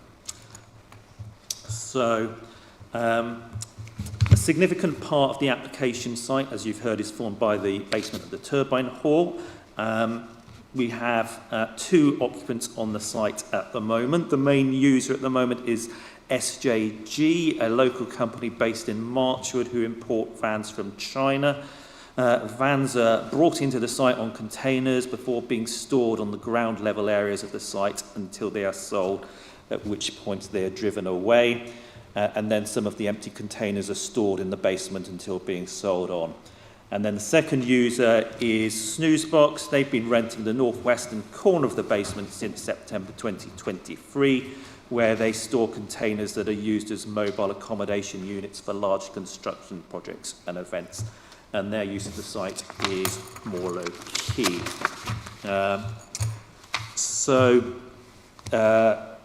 I will probably skip this plan and move on to some photographs. So this photograph is looking into the old turbine hall basement from its southern edge. You can see it's a deep old basement. You'll notice containers stored within the basement by SJG, which currently extend up to 4 containers high. And on the right-hand image here, you can see some of the rows of parked vans. Then this is the turbine hall basement from either side. The image on the left is looking eastwards. You get a sort of sense of the scale and the depth of the basement. You've got the vans there parked around the perimeter ridge. And then the image on the right is looking westwards, and here you can see the storage area being used by Snoozebox, whose containers are currently stacked 4 containers high. And then here we've got some of the vans parked in association with SJG's use of the site. So the policy context is the same as the application you've just considered. Obviously, the permanent redevelopment proposals were withdrawn, and officers continue to sort of consider the short-term temporary employment use on this site would be appropriate in principle, helping to support local businesses and deliver short-term benefits. In this case, there are 5 key impacts to highlight. So, as with the first application, transportation impacts, these again were considered and accepted by this planning committee in February last year. Insofar as this part of the site is concerned, it's not considered there have been no changes to the 2 users on the site. The storage use being operated by Snoozebox remains a low activity use, generating relatively few traffic movements. The storage use operated by SJG does generate a greater number of movements. A transport assessment has been submitted in connection with the third of the 3 applications you'll be considering, and this provides details of the number and times of all traffic movements using the former power station site for a 4-week period in November of last year. From this information, and accepting that there are daily variations in traffic movements as set out in the committee report, the Highway Authority have raised no objection, and officers can see no reason to disagree with their expert advice. Then in terms of amenity impacts, the most significant noise impacts are within the basement of the turbine hall, which due to its depth is an effective noise buffer. In terms of noise from traffic movements associated with the proposed use, as with the first application, it's considered there is a need to control operational hours, but with such a condition, officers are satisfied that the use would not be materially harmful to the amenities of nearby residential properties. Moving on to visual impacts on the national park. The parked vans are visible from public viewpoints within the national park, but in the short term, this impact is considered acceptable. But even in the short term, it is recognised that uncontrolled container storage would have the potential to have a more harmful impact on the national park. So the plan here seeks to enable a condition to be imposed to control heights of containers and where they are sort of positioned. So the pink, purple hatched area here, that's an area where no container storage should take place, so that's an area where just van storage should take place. The orange areas here, the condition would permit container storage, but only single height container storage, and then within the basement here, the condition allows for containers to be stacked 5 containers high. Then a fourth issue just to be aware of is ecological impacts. A concern has been raised about potential for bats to roost within the crevices of the turbine hall basement. Further ecological survey work will be undertaken this year. For now, though, this impact is considered acceptable subject to condition 6 of the committee report.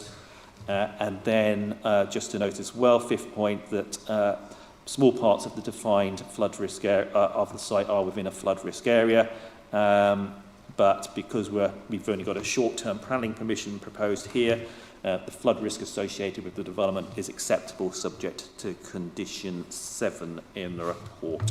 So, summing up, as with the first application, it is contrary to policy SS4 of the local plan.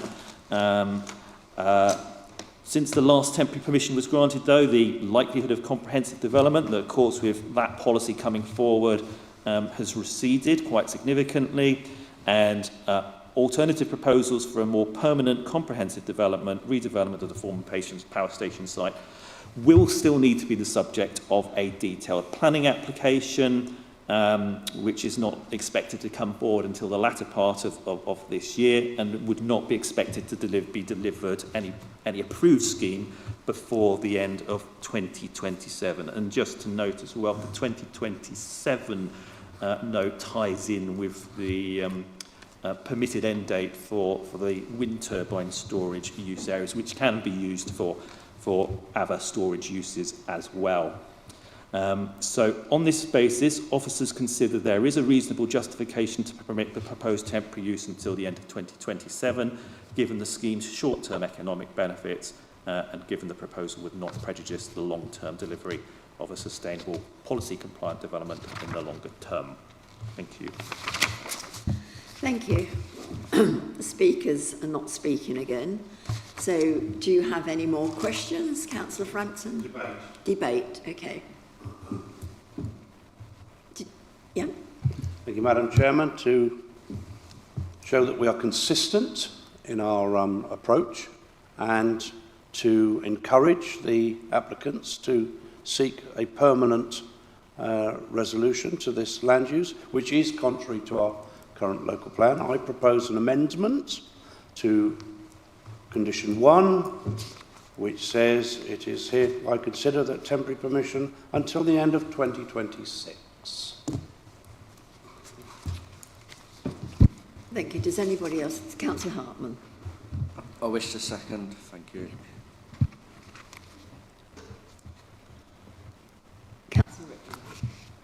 In view of the previous vote, I think there's an utter nonsense if we don't do what Councillor Frampton has just proposed, both for the applicant and everybody to have some sensible direction where they're going. So I will happily support that proposal.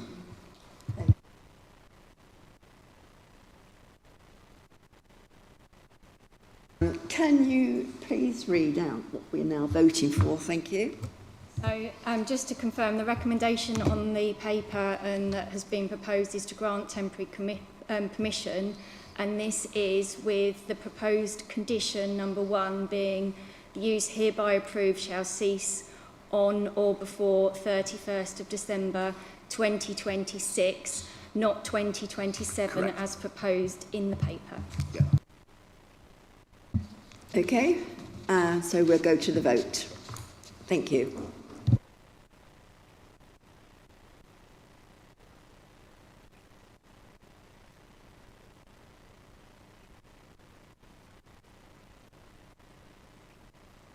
On to the next. Can you put your...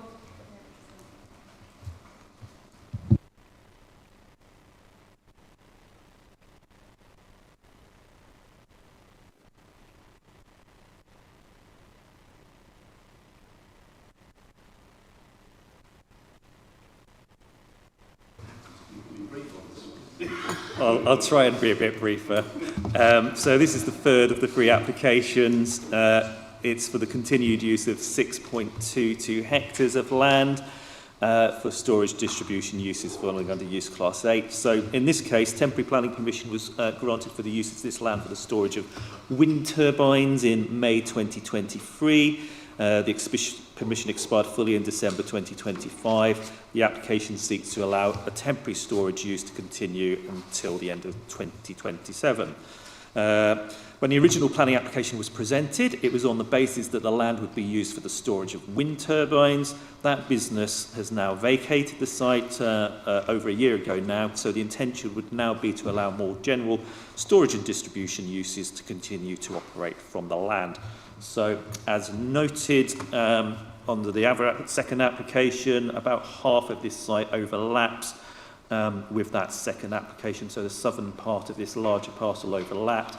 So the additional areas that weren't considered under the second application are the northern half of this larger parcel and this smaller parcel to the east of the turbine hall basement. So location plan, context, I'll skip through some of those.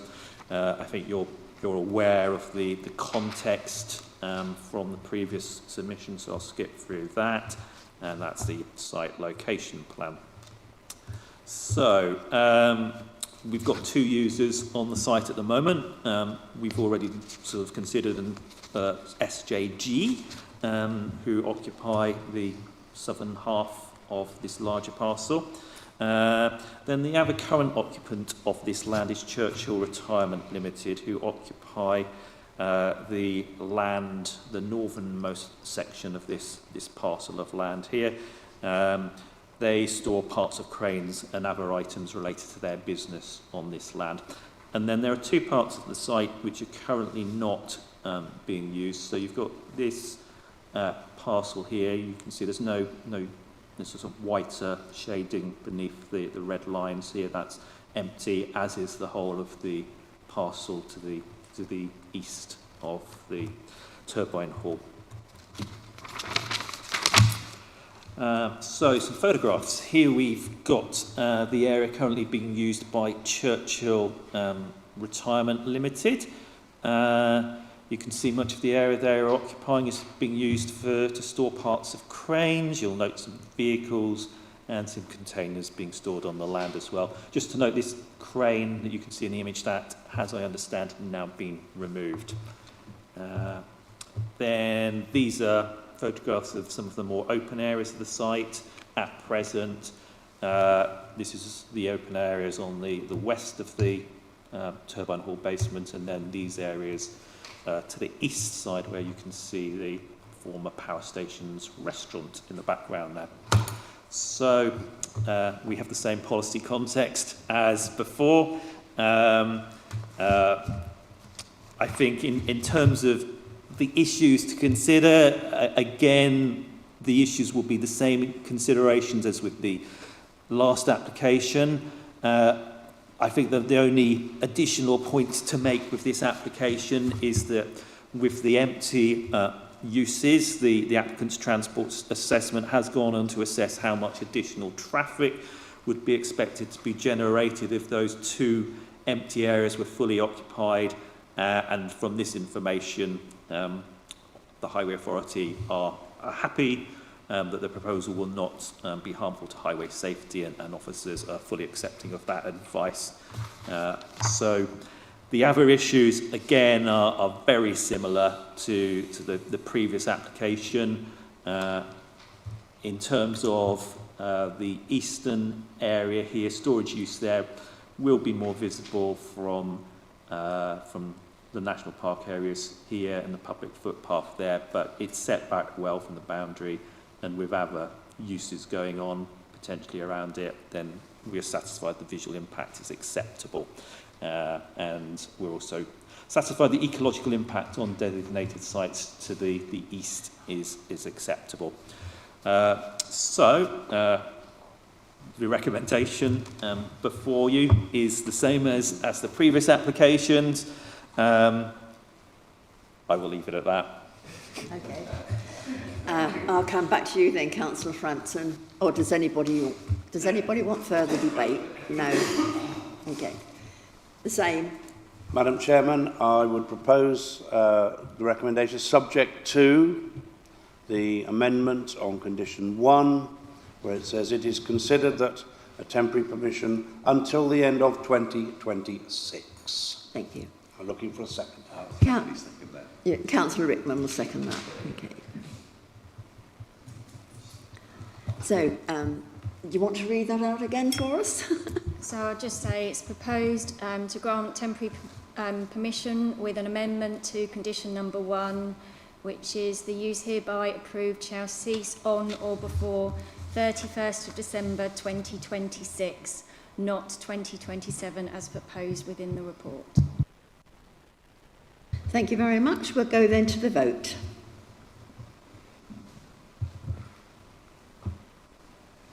And again, that's unanimous. That's been granted. Thank you very much. Okay. We'll see you again in a year, maybe. Councillors, do you need a break? Yeah. Okay. Can you be back by 11, please?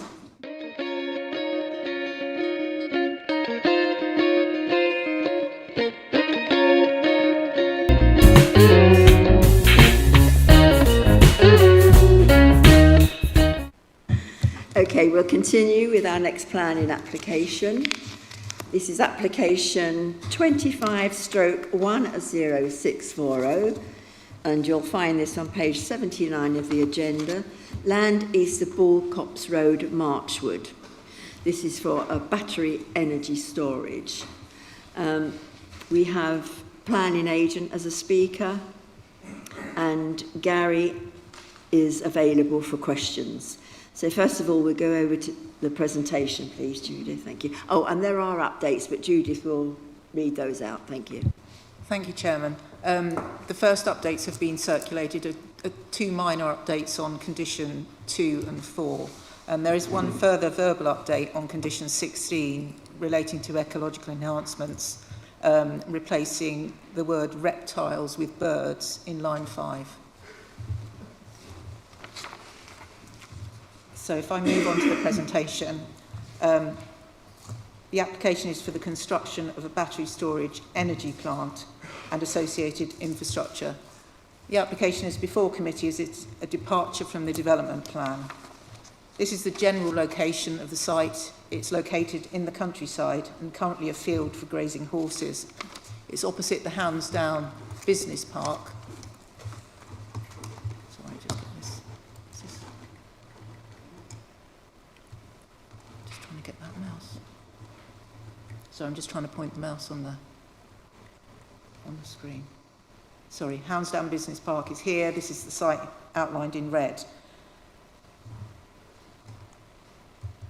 This is a site context plan, just to indicate that the proposed connection point is that the Bury Brickfield connection, pylon and grid supply point, which is the northeast of the site, and the New Forest National Park boundary is to the south, identified in yellow.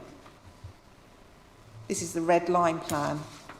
The overall site area is 1.6 hectares. Access to the site is off the Marchwood bypass. This particular road in the location of the site is one way in a southward direction, with buses only travelling north. The site is at a higher level than the road. You can see on this aerial photograph that there is an ancient woodland screening the site on the southeast of the site, and there's a railway line to the north. This is the proposed site plan. The proposal is for a battery energy storage facility for a 30-year period. The facilities are considered as essential infrastructure to allow local grid networks to operate more effectively by storing excess energy in batteries and releasing it to the network when there's peak demand. Battery storage facilities are strongly encouraged in government guidance and the NPPF as a means of increasing energy storage capacity and support the growth of renewable energy. The proposal is for a 30-year period, which is the operational lifespan of these facilities. It would provide demand and generation of 33 kilowatt transformer compound, installation of battery storage units, transformers and associated infrastructure. One further thing to mention at this point is that a longer commencement period has been requested by the agent. This is due to the need to secure the grid connection. Justification is set out in the report on page 101, and due to the likely connection not being until 2035, an 8-year commencement period is justified in this instance. The proposal is a departure from the development plan, and this is the reason it's at committee. The relevant policies are policy Strat 3 of the Local Plan Part 1 and CS 21 of the core strategy, which seek to conserve and enhance the countryside, subject to specific exceptions. The proposals do not meet any of these exceptions, so are contrary to policy. Policy DM4 of the Local Plan, Part 2, does actually support renewable and low carbon energy generation. However, we need to consider it in the light of national policy, where there's a strong encouragement of battery storage to meet carbon net zero and meet low carbon targets. These benefits have been balanced against policy conflicts in pages 84 to 87 of the report, and the conclusion reached is that a policy exception can be made in this case. This is the proposed site layout. The site compound would be 0.5 hectares within the overall site. The existing access from Marchwood Bypass would be widened to allow the development to take place. 24 battery storage containers would be located in pairs in the areas identified here. And for each pair, there would be a single transformer unit. So there would be 12 transformer units. There would be 8 water storage tanks along this edge of the site. 2 substations are here, identified in green on the site here, and at the front of the site would be the substation compound with higher facilities and infrastructure. There would be CCTV cameras, 5 cameras around the site, and security fencing around the site. Also to identify on this plan, there is an ancient oak tree located just off site, and this hatching shows the root protection zone of that tree. I've got a few slides showing the various bits of infrastructure proposed. So these are the proposed battery storage containers, which will be 2.9 metres high and painted grey. The transformers would also be 2.9 metres high and painted grey. This is the substation elevation and floor plans, 4 metres high, and the other substation, which would be coloured green, and again 3 metres high. So all quite low scale facilities, and the floor plan. And the spare parts container, again, 2.6 metres high. These are the proposed water tanks, which are 4.6 metres high, and 8 of them will be located along the boundary of the site, behind the woodland. These are the proposed contextual elevations, with elevation AA looking east and BB looking south, as identified on these plans here. This is a utilities buffer plan, just to highlight the constraints on the site in terms of locating the compound. This is a 9-metre exclusion from Marchwood Power gas line. You've got an SGN gas line exclusion zone easement along that northern boundary. Also, there's a 5-metre exclusion zone around the overhead line cables and an exclusion zone around the sewer pipelines. This is important because of the location of ancient woodland along the southeast boundary of the site. This is a plan that shows the designation of that woodland, and this is approximately along the boundary of the site here, the site being located in the middle. This is the ancient woodland buffer plan. It shows the compound and the access hatched in red. The 15-metre zone, buffer zone required for ancient woodland is identified in light green along here.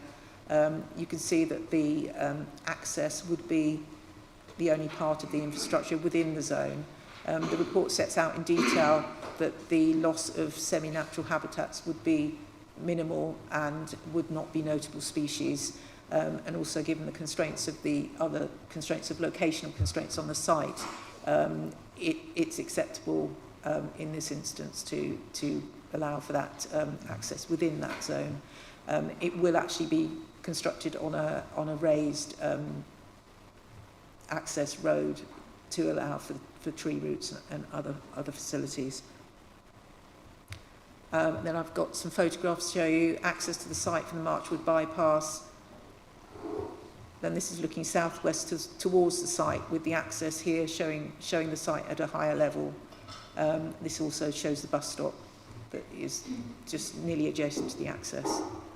This is looking northeast from the site access, and opposite from Hounsdown Business Park, Bulls Copse Road. This is the photograph showing the access visibility, looking southbound and northbound. And another one showing the site levels, the raised levels. These obviously were taking in winter where the screening is less substantial.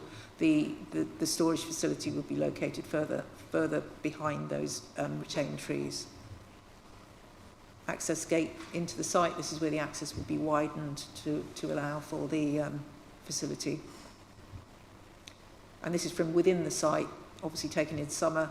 You can see the heavily screened tree boundary, that all of these trees would be retained, and the access gate to the site, and the nature of the existing field.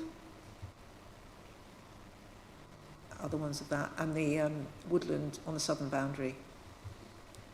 And this photograph shows the T9, which is the ancient tree that's identified in the report. The recommendation is to delegate authority subject to conditions once the publicity period relating to the development plan departure has expired. I'll just read the slide. This type of development is encouraged by national policy which emphasises the benefit of BESS proposals to meeting wider climate change objectives. Significant weight must be given to the need for these facilities. The planning balance concludes that a departure from the development plan can be justified in this instance for a period of 30 years, and as such the principle of the development is accepted. The scheme ensures the impact on the ancient woodland on the southern boundary of the site will be minimised. Ecological enhancements and biodiversity net gain will be secured. The visual impact of the development would be acceptable. Any impacts on residential amenity can be mitigated by planning conditions. Highway safety would not be prejudiced by the proposed development. All other health and safety issues have been addressed. An 8-year commencement period is justified due to the likelihood that this connection will not be possible until 2025. That's the end of the presentation. Thank you, Chairman. Thank you. We come to Mr. Clive Flagg. You have 3 minutes. Thank you very much. Good morning. Sky UK Development, the applicant, is backed by Octopus Energy Generation, who have invested in energy projects and energy transition companies spanning 20 countries and 18 technologies. As one of the largest renewable energy investors in Europe, they currently operate and manage more than 230 large-scale green energy projects. As set out in the NPPF and the more recent NPS-EN1, substantial weight should be given to the urgent need to expand the low-carbon infrastructure and to meet the UK's clean power by 2030 and net zero by 2050 commitments. This application for a battery storage facility will support these national responsibilities. Now more than ever, there is a need to ensure that the UK can manage its own energy requirements and reduce reliance on importing electricity and gas from abroad. A number of consultee responses have helped to shape this project, and as set out in the Case Officer's report, there are no statutory consultee objections subject to the inclusion of proposed conditions. Furthermore, there have been no public comments, and the Town Council has advised that they support this application in this location. The proposed site is currently used for horse grazing and is highly constrained due to the presence of existing above and below ground infrastructure services. This has meant that the site layout has been carefully designed, taking full account of the site's attributes and constraints. The electricity connection between the site and the Bury Brickfield Park substation is proposed to be undergrounded for its entire length and following, where possible, the public road network. This will be undertaken by the distribution network operator. The applicant takes health and safety very seriously. The proposed development has been designed by accredited and experienced electrical designers to conform with current standards and to the satisfaction of the investors, insurance and independent third-party technical advisors. The selected manufacturer's equipment will be compliant with the strictest fire safety regulations for battery systems in place at this time. Following discussions, Hampshire Fire and Rescue Service has advised that this approach is acceptable in principle, subject to a condition requiring a detailed management plan prior to operation. In our opinion, we respectfully suggest on balance the benefits of the national need to tackle climate change and achieve national net zero objectives should, in this case, outweigh the negligible environmental impacts. Furthermore, we suggest that the safety standards are adequately covered by other laws and control mechanisms.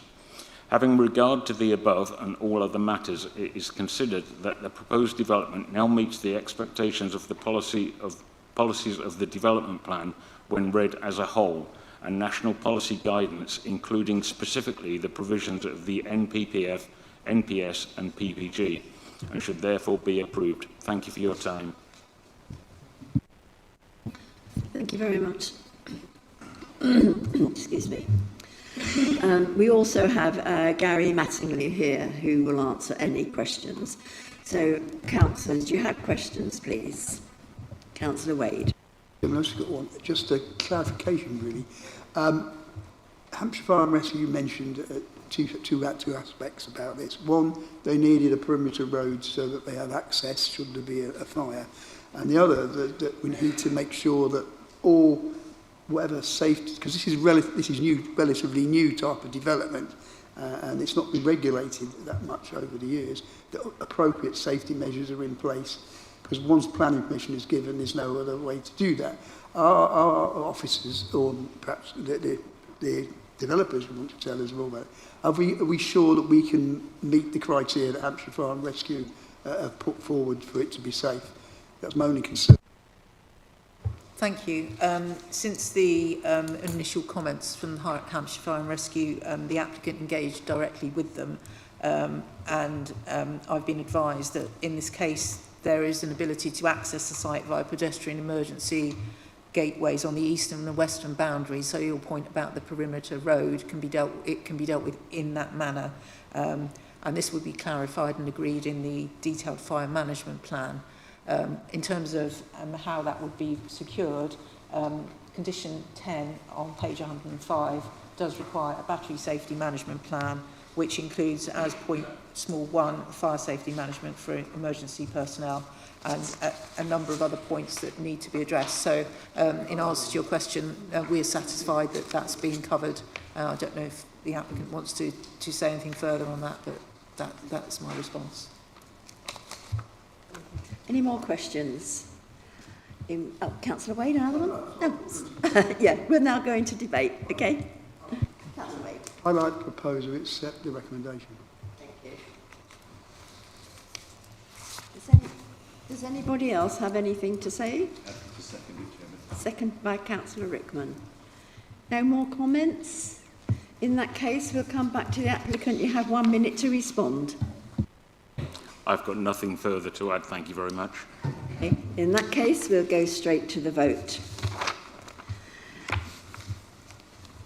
So this is to be granted to the service manager. All of those in favour, please vote.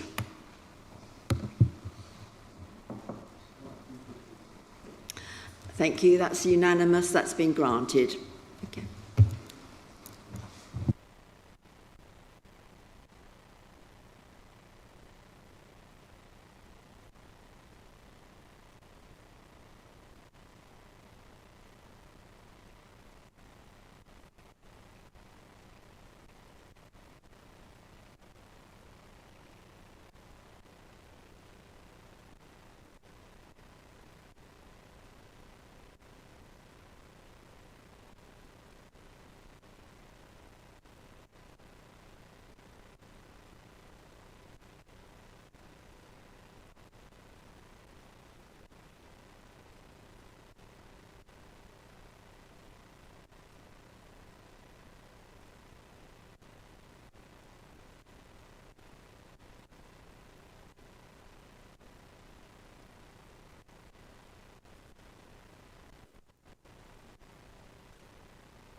Okay, the next application is on page 113 of the agenda. Land adjacent Hillview, Ringwood Road, Sopley. 25/10891. We have the applicant here to speak, and we have Mr. Christopher Rowland and Nikki Taylor, who are objectors. You'll have 3 minutes between you. So if we can go to the presentation first, thank you. Thank you. This is an application for a single 4-bed dwelling house.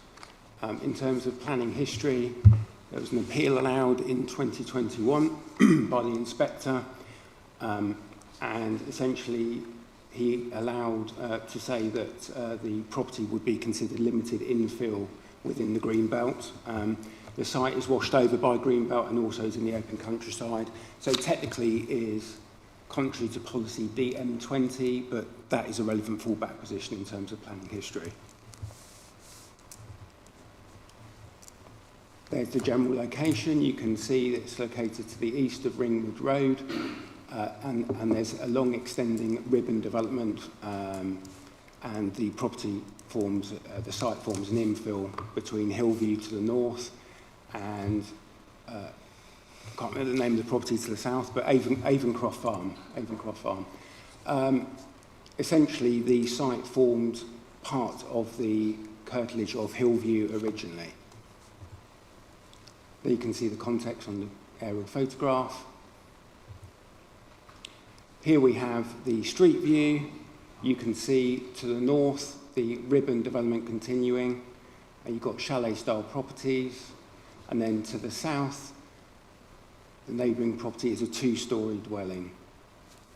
And then centrally, you can see the view from the road there with the open side, with the existing access which is being maintained and hedging to the front. There's some further site context.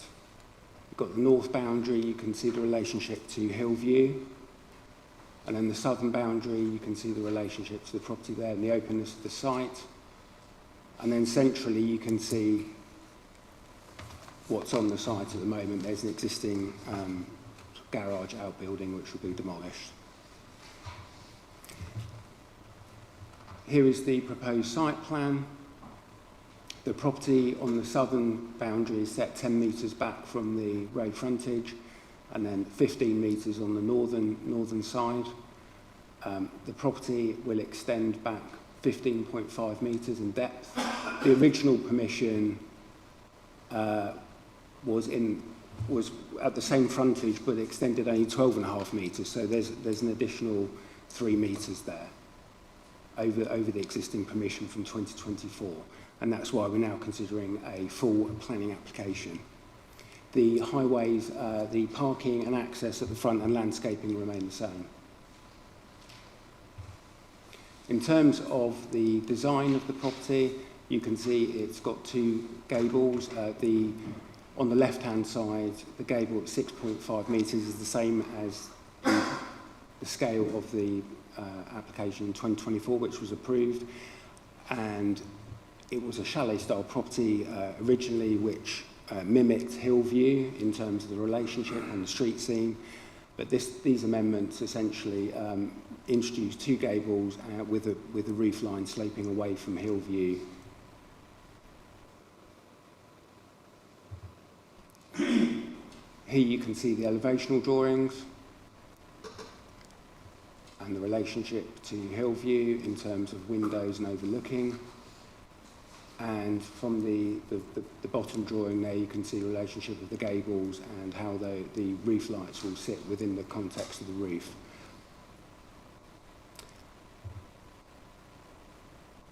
And then we have the front and rear elevation.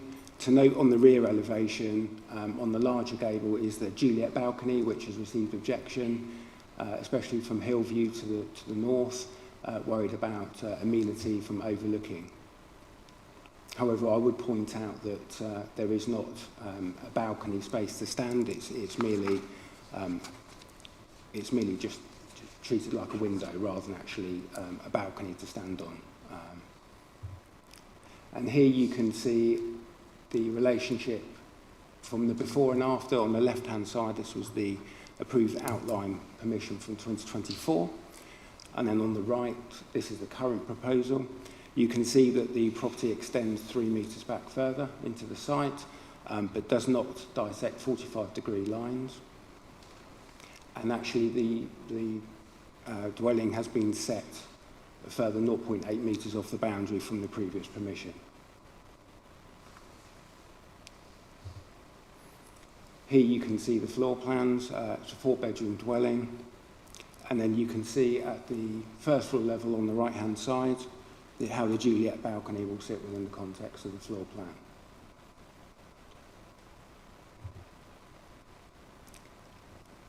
In summary, given the fallback position of the planning appeal and the previous outline approval in 2024. The proposal is not seen as contrary to policy DM20, and given the design and amenity considerations which have been addressed by the applicant, we feel that they address the objections, and essentially the additional units will make a contribution towards the council's lack of 5-year housing land supply. So approval is recommended. Thank you. That's the end of the presentation. Thank you very much. Mr. Robbie Miller, applicant, you have 3 minutes to speak. Good morning, Chair and members of the committee. I'd first like to thank the case officer and the New Forest District Council planning team for their detailed assessment. I'm pleased the recommendation is to grant permission subject to conditions. I fully support and agree with the positive findings set out in the officer's report. The report recognises that the dwelling continues the established ribbon of development, respects the local building line and sits comfortably within the mixed character of Ringwood Road. The scale, massing and materials have been carefully considered. I'm pleased that the council agrees that the proposal reflects local distinctiveness and complies with policies ENV3 and ENV4. With regard to amenity, I appreciate the officer's clear conclusion that the revised design, the increased boundary offset, the roof sloping away from Hillview and the obscure glazed and fixed shut windows all ensure there will be no harmful impact on neighbouring privacy or outlook. I also welcome the acknowledgement that the Juliet balcony is non-projecting and does not result in any overlooking concerns. We have also taken ecology and environmental responsibilities very seriously. The updated ecological survey work, the bat-sensitive lighting and habitat enhancements are now secured through conditions, and I fully support these measures. We are a local family with long-standing connections to this area, and this project is intended as our forever home. Our aim has always been to create a modest, well-designed, well-insulated, with renewable technologies, low-impact dwelling that fits naturally within the village and allows us to remain part of the community. I want to acknowledge the neighbours' objections.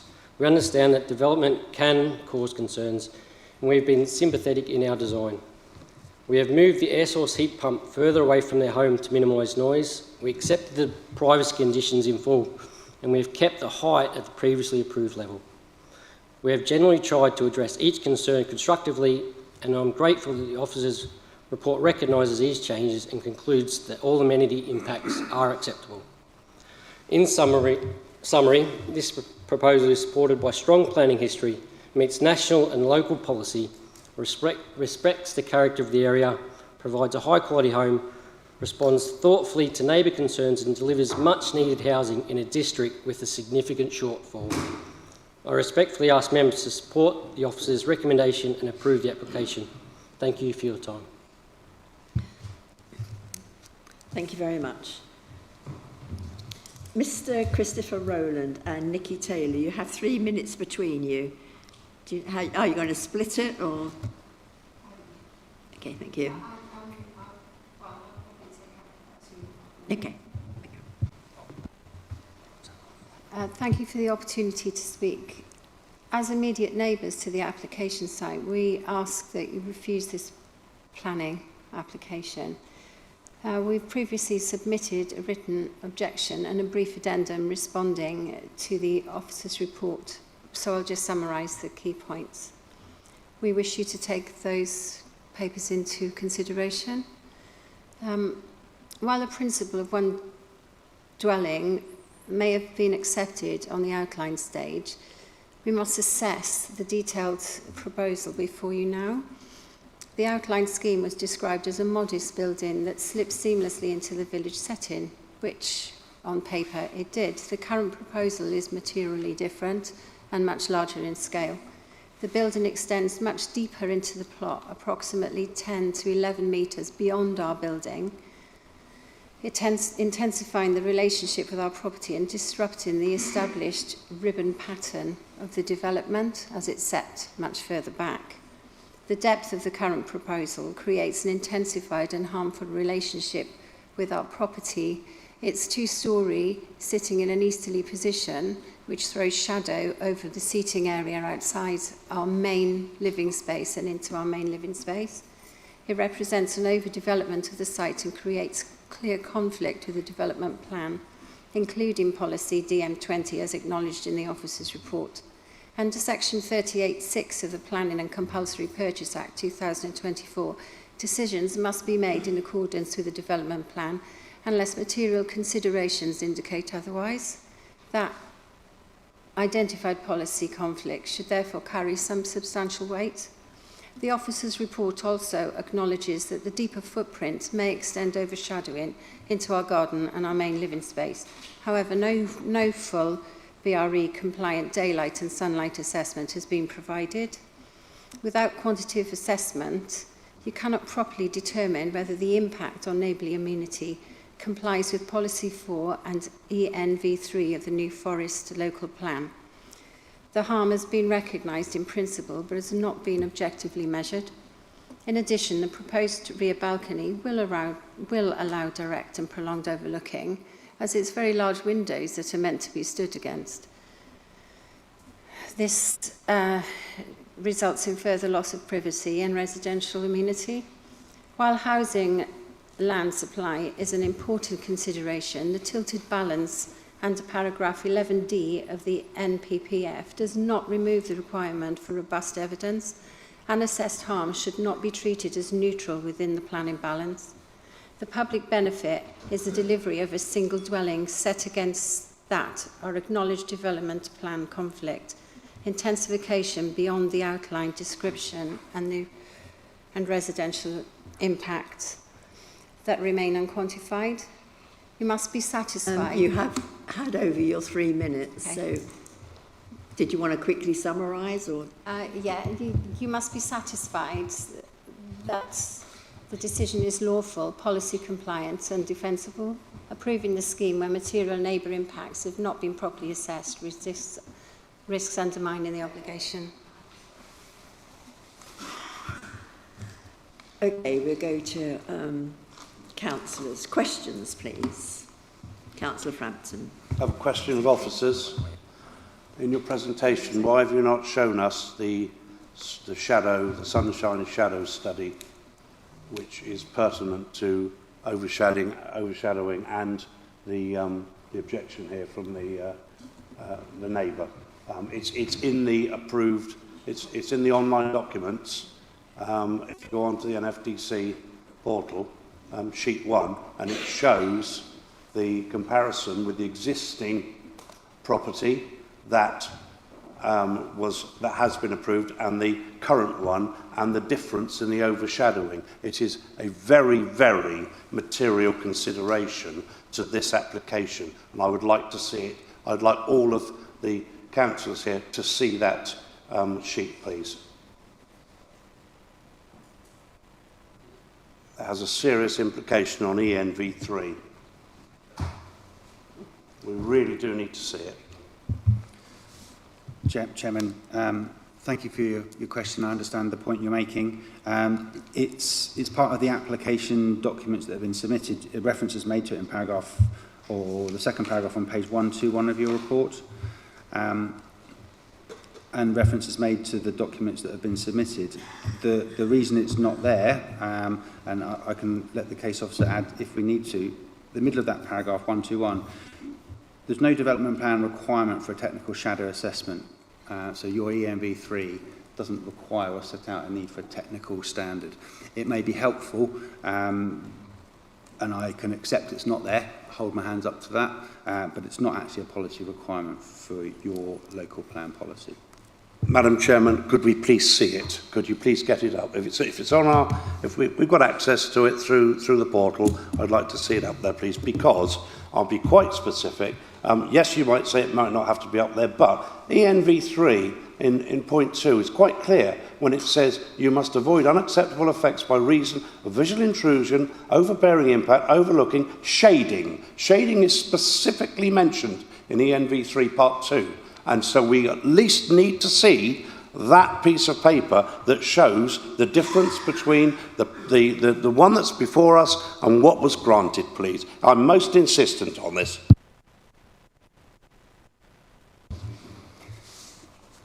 Chairman, if I can, when you look at the site plan on page 134 of your agenda, you can see the application site at Avon, sits to the south side of Hillview. Can you go through to the 45-degree angle plan as well? Yeah.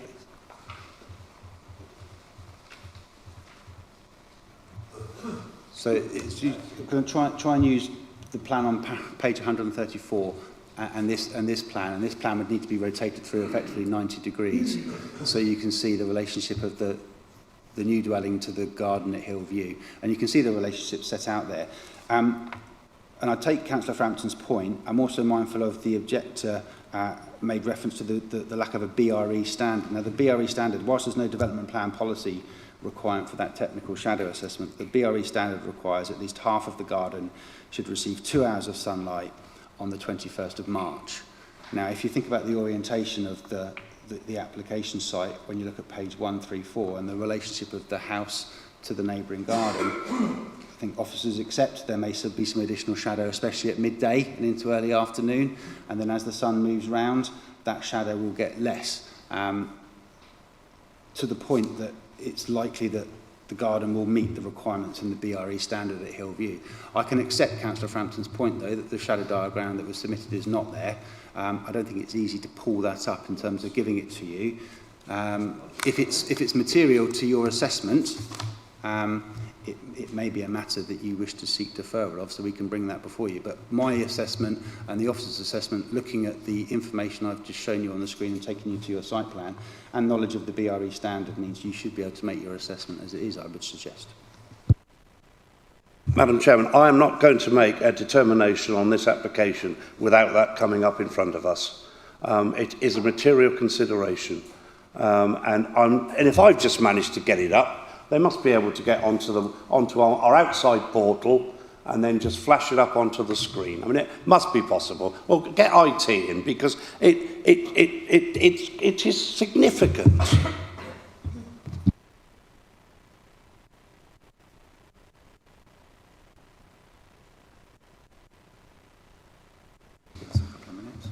Sorry, I didn't catch what you said.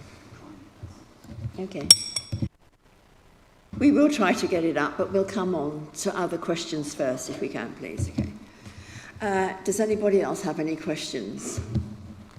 Well, we will hold on to that, but we will go into debate then. Well, yes, Madam Chairman.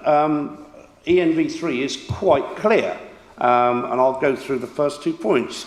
A new development will be required to create buildings, streets and spaces which are sympathetic to the environment and their context in terms of layout, landscape, scale, height, appearance and density, and in relationship to adjoining buildings, spaces and landscape features. Avoid unacceptable effects by reason of visual intrusion or overbearing impact, overlooking, shading, noise and light pollution and other adverse impacts on local character or residential amenity. Now, if the objector is saying that there is going to be a lack of residential amenity for shading, I'm looking at the one that was put in with them, and in December it shows that half the back garden and the house is completely shaded just about all of the day.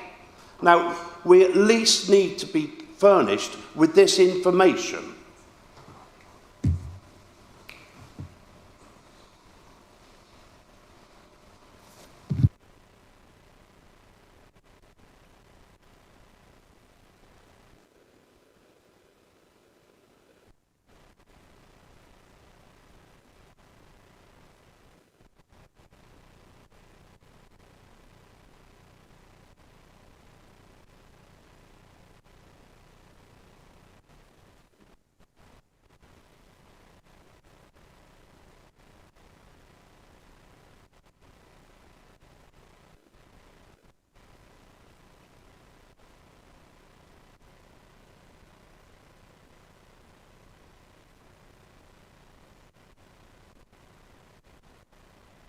Chairman, that is a material consideration when you look at the existing one on the left that has been approved and the proposed one on the right.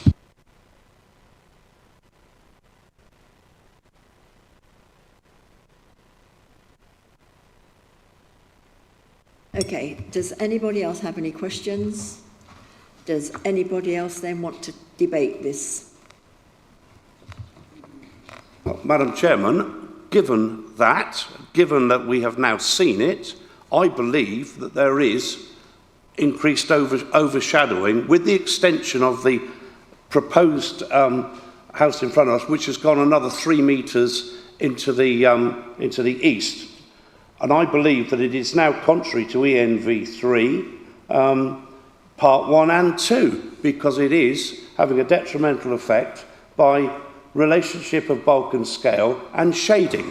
And so I believe that that now falls contrary to 2 points of ENV3, and I propose refusal. Do I have a seconder on that? We haven't debated it, but have Councillor Hawkins.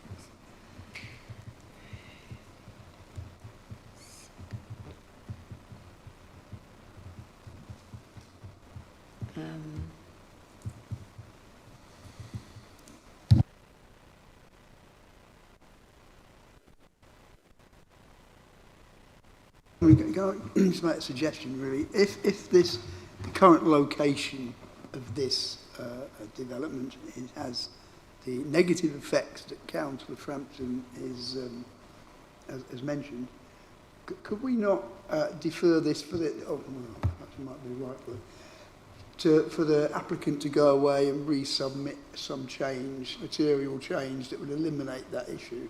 No, that would be a new application. Oh, well, okay. I mean, that's the only way it was only going to be deferred if we couldn't come up with that information for the shadowing. We've now got that, so that's what we're looking at. So, does anybody else have anything to say? If not, I'll come back to the speakers. Have you got a second, Simon? I did have a seconder. Yeah, Councillor Hawkins. Yeah. So we'll come back to Mr. Miller. You have 1 minute to respond. Yes, thank you. We've followed every guideline that was given to us from the Outline Planning Commission. The setback from the street was defined by highways. We've kept it as far away from the adjoining property as we possibly could. It's a little bit longer, but it's actually the ridge height is set a lot more back from the house. In December, in any backyard, adjoining property, you are going to have overshadowing. You're looking at the worst case scenario for 9 a.m. in December. Look at the other days, there's hardly any overshadowing. If you look at the other ones, you're looking at the worst case scenario, not the whole year round. You're not looking at from, in the afternoon. There's no overshadowing. If you look in the evening, they're overshadowing our property. So that is the worst time to view it from, and the planning officer has said that it's minimal. I think the outline, the recommendation is to grant it. I don't understand why that needs a change. Okay, you've had your minute. So I'll now come back to where are we? Nick, is it Nikki? Yeah. You have 1 minute to respond. There is no full and technical BRE report filed. They haven't taken into account the March equinox. They've just taken drawings from the highest point of the sun and the lowest point of the sun. You need to have a full and technical BRE report that shows exactly where the overshadowing is.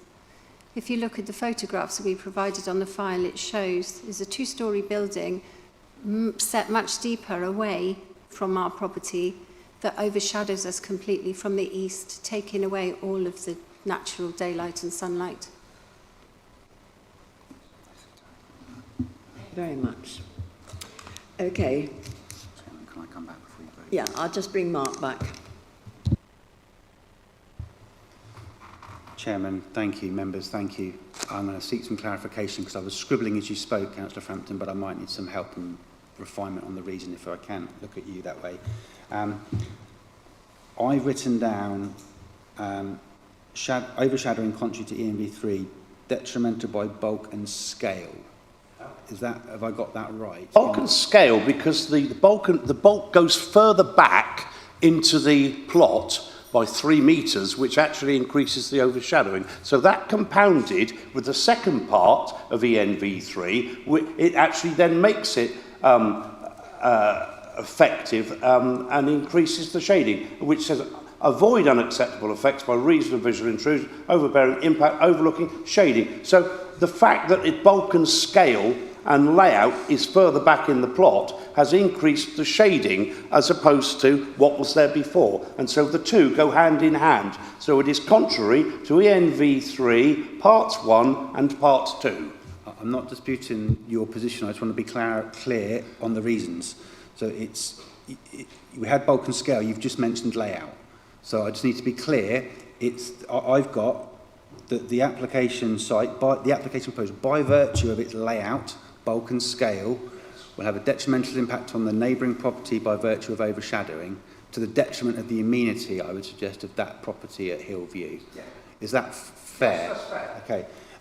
I think, members, notwithstanding my commentary on the policy not requiring a technical assessment, and if you take the BRE standard, it does require a 21st of March measurement, so you'll be well aware shadows are longer in the winter, shorter in the summer. That's why the March figure is used. But you've got the motion on the floor. I'm clear on that reason for refusal. Thank you.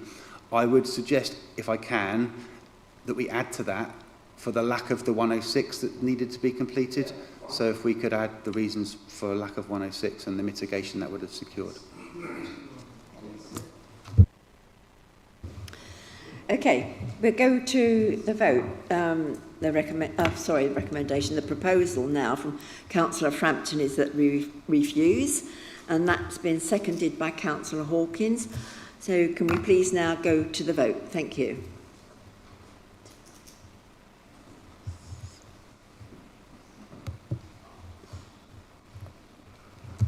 So we have 7 to refuse and 3 against. So that's been refused.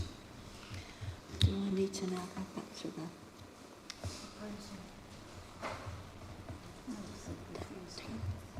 Need to go back to the proposal? No. No, it's still. Okay. That has then been refused. Sorry.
Okay, we're now moved to 34 Western Road, Lymington, application 25/10844. You'll find this on page 135 of the agenda. We have the applicants, no, actually we haven't got them here, we've got a statement to read from the applicants, and we have Mr. Bob Hole on behalf of the objector. So first of all, we'll go to the presentation. Thank you. Good morning, everyone. Good morning, Chair. Thank you for being here today. So, for you today is an application pertaining to 34 Western Road in Lymington. Really, this application almost is in two parts. The first part is the existing residential building is currently being divided into two flats. The proposal is to bring this back to a single dwelling as it was originally constructed. And also the second element, which is where we've received many objections, is to the proposed outbuilding. So here's the context of the street scene. Western Road is sort of got quite a mixed vernacular of houses. You've got quite a few terraces. You've got a couple of large individual detached properties like this application site, and there is a block of flats down up to the eastern side as well. So it's a sort of residential street, a lot of on-street parking that's mainly serves the terraced house. The application property does have 3 to 4 car park spaces within the site. So this is a proposal, the location plan, but also the proposal to the house here. That's there's a couple, at the moment there's a couple of sort of single story additions. The plan is to infill and extend the western aspect a bit further so it's in line with the eastern existing elevation. And then there's this large outbuilding also proposed along the eastern boundary. So covering the sort of proposed changes to the house, these are the proposed changes. So the first is the 2 flats. You've got a sort of ground floor and first floor plan, and this is really turning it into sort of quite a substantial single dwelling with a modern kitchen diner with bifold doors opening out into the garden space at the rear. So there are some proposals to the elevations. At the front, the existing porch will be changed, fairly similar to what's already there. At the side, there's currently an access door, which is to one of the flats. This will be removed.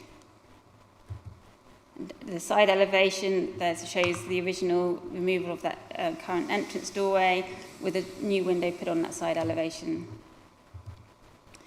And again, to the on the opposite side of the property, this further extension extending out, so bringing the rear elevation, the whole of the rear elevation, kind of in line to the eastern addition. And that's what the view will be from the changes to the rear elevation facing the garden.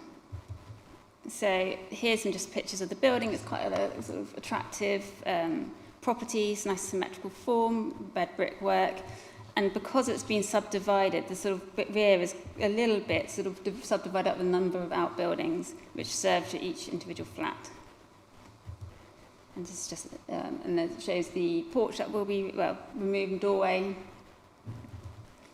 So one element will be, obviously, it'll have a sort of a slight impact on the outlook to this property here, which is to the west, and it's number 36 Western Road, where this extension will be joined out, but it still remains a flat story, and you can see that's a current height, and that will just be extended along this boundary further. So next we come on to the outbuilding, and this is the element of the application which received the objection from the Town Council, which is why we're here today at committee to review this application, and a number of neighbours have also opposed the outbuilding. So the current situation is that there's a small detached garage, and that's located in this orange blob here. The proposed outbuilding will be substantial in size, there's no getting away from that. It's about 20 metres long and at its widest height 6 metres wide. The proposal will be a sort of a garage workshop area and with a garden room to the rear. And here's the elevational drawings. So this is the proposed front elevation, which will be viewed from the front of the street scene, bricks to match the existing dwelling, a garage door. And then the side elevation facing the garden is timber clad.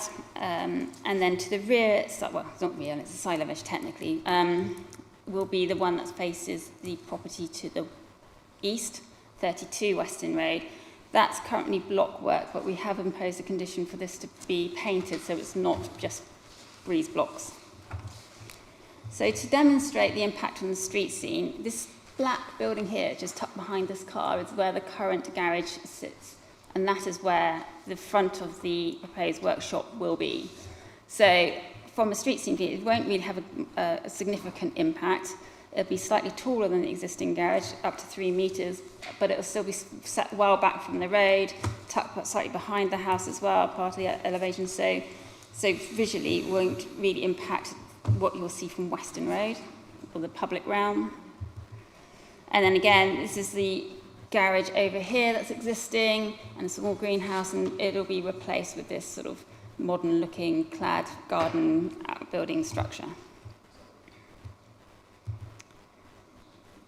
So the impacts from number 36, which is because one of the main objections is that it was considered sort of out of context and scale for the location and overdevelopment of the site. But if you see here, the neighbouring property's garden, which is very long, but is quite narrow, number 30 will retain a similar, retain its length, and will still be a wider garden that some of the adjacent properties have. So this is the view of the property from the neighbouring property at number 32, which will be immediately adjacent to the proposed outbuilding.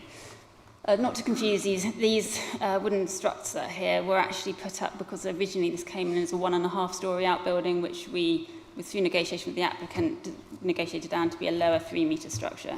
So that represents the former structure that was proposed. So again, it's just an expanse of garden fence. At the moment, there's a bamboo growing at the other side, and along this boundary is sort of mixed garden shrubs. And again, this is the site of the neighbouring property and that boundary. The trees, which are in the background, actually won't be impacted. The foreshortening of the picture makes them look closer than they are to the proposal.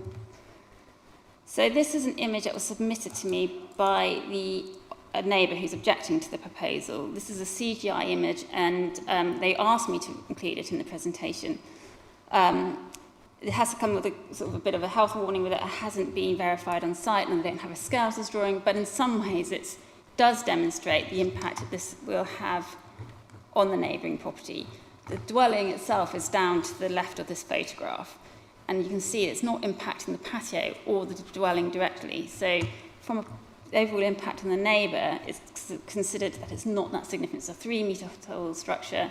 The neighbour has a very large garden as well. So one of the concerns that has also been raised in objections is the potential use of this property building. Obviously, it's a large size, and concerns has been raised about the potential use of a commercial element to it. And although that is understandable, you have to remember that at the end of the day, the application is for an ancillary outbuilding, not a commercial use. At any point in the future, should the building be used as on commercial purpose, that would be a breach of planning. It would no longer fall under the C3 class use. And the planning control and enforcement would have to be taken, or a separate planning application for that change use would have to be determined by the council. So in conclusion, the use that's applied for is ancillary to the main dwelling. There's no evidence that's been presented to suggest otherwise, while concerns have been raised about the potential future commercial use. Members are reminded that as such use is not under consideration today and could not take place without a separate express planning permission. So on balance, we haven't identified any significant harm to neighbouring amenity, and therefore we accordingly recommend that the proposal should be approved. And I should go to my final slide. Thank you. We have one letter to be read out. Thank you. Apologies of absence, work commitments prevailed. If I may address the concerns noted in letters of objection. Objection 1, size and scale. Objections have been received for 120 or 130 square metre outbuilding. This is not what the proposal sets out. The outbuilding proposed is 2 parts, the garage with a GIA of 73 square metres and the subservient summer house at 27 square metres. Neither individually nor combined do these figures match the floor areas quoted in the objections. The proposal is set well back on the site, beyond the house, so it will not alter the appearance of Western Road street scene or affect the street's character. The flat roof design at only 3 metres minimalises visual impact, and existing boundary treatment screen its view. To alleviate specific objections, we have added timber cladding to the roof line to the boundary side of the proposal, which will soften the appearance of the building over the existing boundary hedge. The position of the outbuilding is sited off the boundary in order that it will be fully maintained from within the plot of 34 Western Road. Objection 2, use, noise and traffic. This application seeks approval for an outbuilding only. Objections regarding flumes and commercial activity, increased traffic flow are entirely speculative and also not true. The actual size proposed does not imply commercial intent. The new garage with storage is designed in scale and size to complement the single dwelling. It will provide amenity to alleviate pressures on street parking, not add to them. Objection 3, the building could be converted later. A change of use would require a future permission and is covered by enforcement breach. The actual size proposed would not constitute a dwelling. Objection 4, the structure constitutes overdevelopment. The outbuilding is modest in relation to the size of the plot and would vastly improve the openness of the garden as a single dwelling. It is considerably less in size than a building allowable under permitted development. Objection 5, the proposal may contravene policy ENV3. The proposal does not harm amenity. No overshadowing or overbearing impact occurs. No commercial activity is included in the application. And conclusion of the proposal does not affect the character of the street, is proportionate to the plot size, has minimal visual impact, does not introduce commercial activity, does not increase traffic or parking pressure, cannot set planning precedent, fits within typical domestic outbuilding patterns. Objections rely on misrepresentation or size and speculation about potential future misuse rather than the actual proposal. The development accords with local planning policy and requests should be supported. Thank you very much. Mr Bob Hole, you're speaking for the objector. Okay. Before you start the clock, can I ask Mr. Chalmers to put up the CGI while I'm speaking? Thank you very much. Okay. Thank you. I'm acting on behalf of Mr Mumford, 32 Western Road, who's unable to attend, and these are his objections to the application. I wish to object, along with many local residents, to the revised proposal. The principal policy consideration is ENV3 of the local plan, requiring it to be appropriate in context in terms of design, scale, massing, height and siting, and protect amenities of occupiers of neighbouring properties. It's described as a domestic garage and workshop, but the scale tells a different story. Overall, the footprint is 20 metres by 6 metres. It therefore has a footprint of 120 square metres, not as advised by the case officer at 113 or the applicant's internal figure of 100. This is much larger than many of the houses in Western Road. The officer's report seeks to justify the building as modest in its positioning and proportions. With respect, it is not. This was recognised by the Town Council, which issued a unanimous Par 4, citing excessive scale, visual intrusion and a development disproportionately large for the site. It's a long, flat-roof, concrete block structure, appearance neither modest nor sympathetic, and is more akin to a small industrial unit. It is 50 centimetres from the boundary with 32 and extends 2/3 along the shared boundary. It will overshadow 2/3 of my garden sitting directly in the path of afternoon sun and a loss of residential amenity. The facades facing the applicant's own garden may be considered acceptable, but the two facades are not. And one of these is the 20-metre long concrete block wall facing my garden. A wall of this length, height and material is not reasonably sympathetic, whether it is painted or not.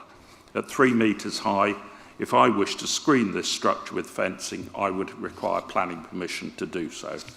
Concerns have been raised regarding potential future uses, scale and internal layout, raised concerns about intensification, both of which were originally stated intentions of the applicants. If members are minded to approve the scheme, a painted concrete blockwork is unacceptable, and conditions requiring timber cladding to the elevation, as on the other side, and restricted conditions of planning to stop commercial or residential use in the future would be the minimum necessary, but I respectfully ask the committee to refuse this application as it is fundamentally contrary to policy ENV3. Thank you, Chairman. Thank you very much. Can I have questions, please, from councillors?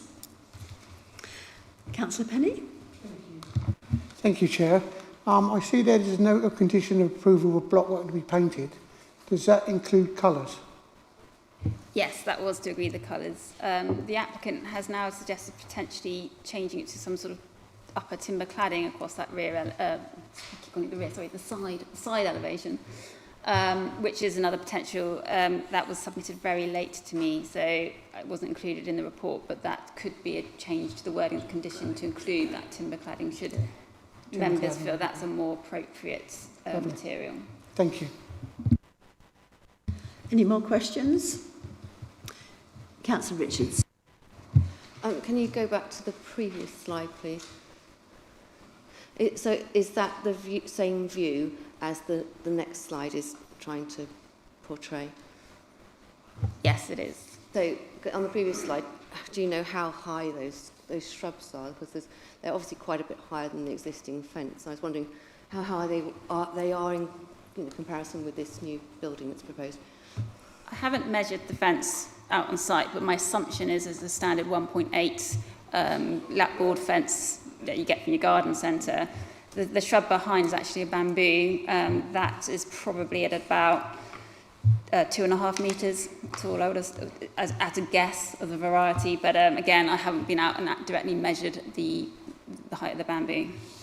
I was thinking of the shrubs on this side of the fence, which are already growing, which would, tend to obscure the new building. Obviously, this is a CGI image and hasn't shown every shrub that's within the application, but obviously it's up to the owner of the property what plants they grow in their garden. They could choose to plant a lot along that boundary to obscure it, or they could choose to remove it. So it's not really a material planning consideration, although the existing shrubs up there would obviously be softer than that image that's shown, represented in the CGI image. Thank you. Any more questions? In which case we're going to debate. Councillor Frampton. Madam Chairman, as the NV3 seems to be my hot potato this morning, it was mentioned by the officer that late in the day the applicant did say they would consider timber cladding that elevation, the side elevation.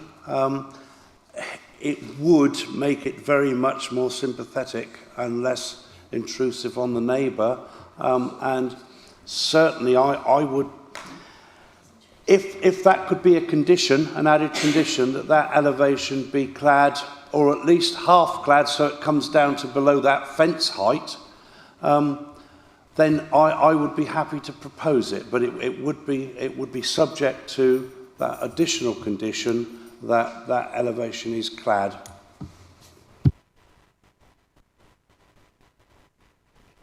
Do I have a seconder for that? Councillor Rickman, okay. Does anybody else have anything to say? Councillor Hawkins. Yes, I don't like that extension. It's far too big for normal work, practices. I just fear the use that it's going to end up in, commercial or even a living space. Does any... Councillor Wade. Thank you, Chairman. Looking at this realistically, the actual front of the building isn't changed at all by this. It's just a small bit at the back. It hasn't had a lot of impact. And okay, put a bit of wooden cladding on, ticks that box, everybody's happy. To me, I think we should accept the officer's recommendation. Anything more? In that case, we'll go back to Bob. You have 1 minute to respond.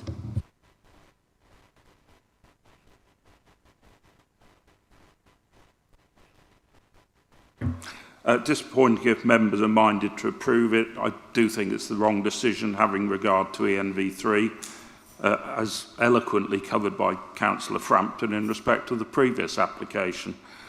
At the very least, a condition should be added to control for future unauthorised uses and provide swift and effective enforcement action for a breach of condition if that takes place. I would ask, would any members wish to look out at this building from their own garden? It is disproportionate. It is a massive building for a garden of this size, and therefore my view is it should be refused. Thank you. Thank you. Any change of use obviously would be a new application which would have to come back to this committee. If nobody else has anything to say, and we've had the speakers, we'll go to the vote. Can I come in, please? Yes, I'll just bring him up. Members, Chairman, thank you. I need to be clear on the adjustment to the conditions. So page 143 of your agenda, condition 3, is the condition that your case officer took you to initially about the colour and specification for the blockwork to be painted. I think it's that condition we need to consider adjusting and amending in light of the motion on the floor. So I would suggest no development above damp-proof course shall take place on the outbuilding until the material and finished treatment of the eastern elevation of the outbuilding has been submitted to and approved in writing by the LPA, and then it will carry on from there. Just so we're clear, is that fair? Thank you. Okay, we'll go to the vote. So the vote is to grant, subject to the conditions. That's been proposed by Councillor Frampton and seconded by Councillor Rickman. Can we please now vote?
Okay, we'll go on to our last application, which is on page 145 of your agenda. Application number 22/11134, Tall Oaks, 1 Churchmead, Lymington. We have several speakers. We have Miss Phoebe Milner, on behalf of the applicant. We have Mr. Nigel Russell and Mr. Tim Gow, objectors. You'll have 3 minutes between you.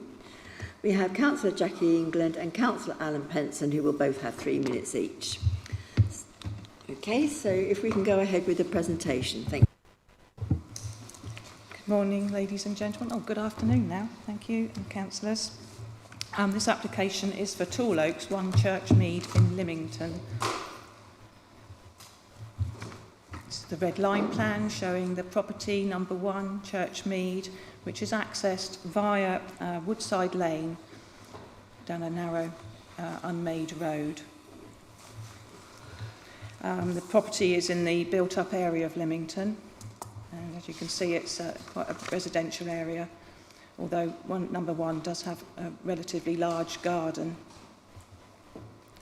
This is a general location plan, so as you can see, it's in between Woodside Lane and All Saints Road, and it's set back behind other residential properties.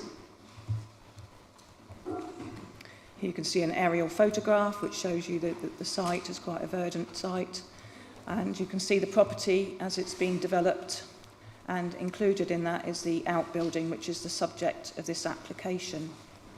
So this application is for a removal of a condition which was placed on an application which was approved in 2022, and the condition was to restrict the use of the outbuilding, which we're going to in a bit more detail in a minute. This is a site plan, which was the 2022 site plan.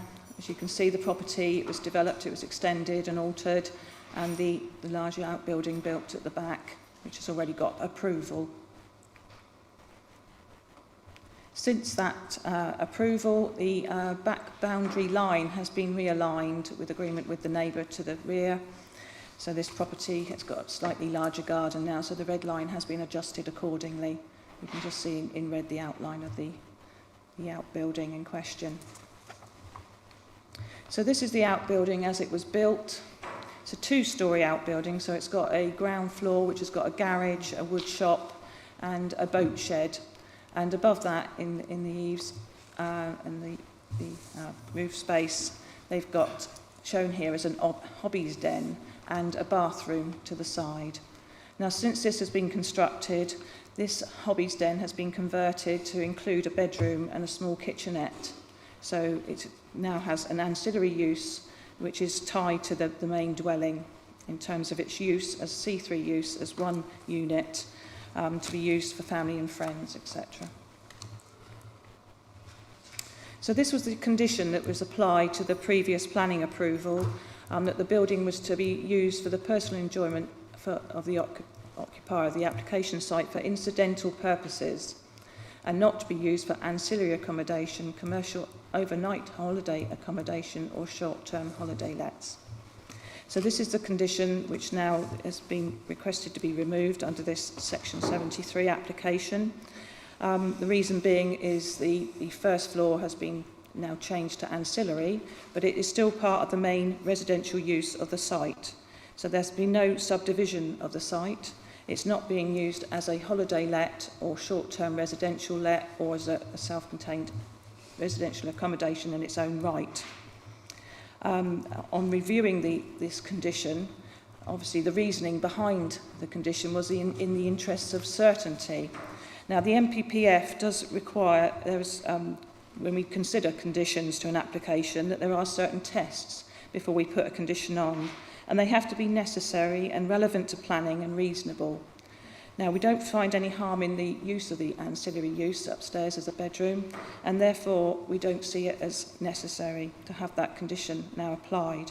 The use as a commercial overnight holiday accommodation or short-term holiday let, or as a completely separate unit of accommodation, i.e. subdividing the plot, would need planning permission in its own right, and therefore the requirement for that condition is no longer reasonable. I've included some photographs so you get an idea of the site. So this is the access off of Woodside Lane. As you can see here, Tall Oaks is at the top of this lane, just on the left, and this is the access to their garden. And they have got quite a considerable garden with an appropriate parking area to the front. Again, you can see the parking area here and the outbuilding to the back. And this is the outbuilding here, which is used as a boat shed primarily, and garage, for storage, etc. And this is the first floor, which is accessed via stairs on the left of the building, external stairs. Interior, this is the small kitchenette area and lounge area, and as you can see there's a bedroom, and the bathroom, which was approved previously, is beyond this door. Just in context with the neighbouring properties, this is the neighbour to the rear, which is in Woodside Lane, All Saints Road. So this is obviously their property at the back here. And going round to the neighbours, this is the view from that property. So looking back at, this is the outbuilding here from the neighbours' property. But as I say, the outbuilding has all been approved previously. It's just the use that we're considering today. Again, from All Saints Road, you can see across here, this is the outbuilding to the back as viewed from All Saints Road. And this is the neighbour up the side here at Wayfarers. And this is their view of the outbuilding. So basically, the application is brought to committee today because there's a contrary view from the Lymington and Pennington Town Council. Your officers have reviewed the condition and concluded that the use of the outbuilding as ancillary is not harmful to neighbour amenity or the local character. To use it as a self-contained commercial let, holiday let, or a separate planning unit would need planning permission in its own right. Therefore, the condition is not relevant or necessary and doesn't pass the tests. And the application is therefore recommended for approval. Thank you. Thank you very much. As mentioned, there are several speakers. First of all, we go to Miss Phoebe Milner on behalf of the applicant. You have 3 minutes. Chair, members of committee, thank you for the opportunity to speak today in support of the Section 73 application at Tall Oaks, which seeks to removal of Condition 7 imposed under the 2022 permission. The removal of Condition 7 would allow the use of the outbuilding for ancillary accommodation for family and friends visiting, rather than incidental use. The introduction of Condition 7 was unreasonably imposed in the first instance. Paragraph 57 of the MPPF makes clear that the planning conditions should be kept to a minimum and only imposed where they are necessary, relevant to planning and to the development permitted, enforceable, precise and reasonable in all other respects. Condition 7 was not justifiable to impose as ancillary accommodation supports the function of the residential dwelling. It is unreasonable to restrict an outbuilding's use to prevent it from supporting the main dwelling. It should be made clear, as the case officer has explained, the removal of Condition 7 does not permit commercial letting of the outbuilding, nor does it allow the outbuilding to become independent and severed from the main dwelling. All of these scenarios would require express planning permission, separate to this application. The applicant seeks the removal of Condition 7 to allow for ancillary accommodation for family and friends visiting. This ancillary use would not intensify the residential function, and it's common for outbuildings to be used for a range of domestic purposes. This application does not change anything about the outbuilding other than the removal of Condition 7, so the use. The outbuilding will remain subservient to the main dwelling and support it in its one single residential unit. Therefore, the application complies with policy EMV3 of the Local Plan Part 1, preserves the character and appearance of the locality and neighbouring amenity. The ancillary accommodation would align with the current use of the dwelling. There would not be an increase in the amount of traffic entering the site to be considered a highway concern, nor would it cause any additional noise disturbance as set out in the officer's report. Overall, imposing Condition 7 in the first instance was unnecessary and does not pass the test for a planning condition. Ancillary accommodation would support the function of the residential dwelling and would be in accordance with the development plan. It would result in a building that would be subservient to the main dwelling within the same planning unit and just allow family and friends to stay.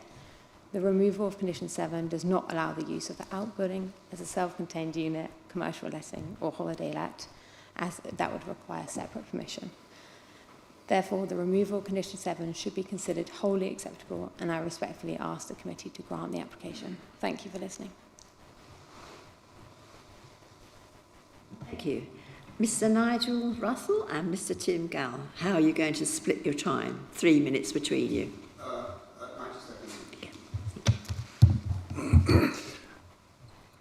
Chair, members, I am one of the 2 adjoining members most directly affected by the application to remove or vary Condition 7.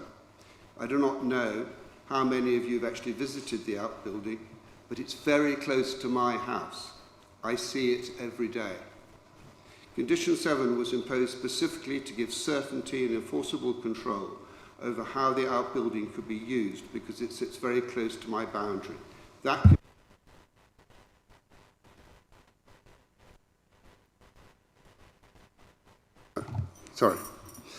I feel that the officer report on this application relies too heavily on the applicant's stated intention that the use will remain family only and ancillary. If Condition 7 is removed, I do not think that those intentions can be relied upon. Neighbours have reported that the applicant was seen to be in breach of Condition 7 within months of the original application and being granted in 2023. Further, Tall Oaks has been for sale since last autumn and remains so when I looked at the estate agent's office yesterday. Intentions do not provide planning control under ENV1. Condition 7, if Condition 7 is removed, that certainty is lost. I suggest that Condition 7 needs to be varied rather than removed. I respectfully request that the planning officers might be given delegated authority to amend the condition to provide certainty of use but to allow occasional use by family and friends. If the committee is unable to agree to that variation, I request it to reject the application. Thank you.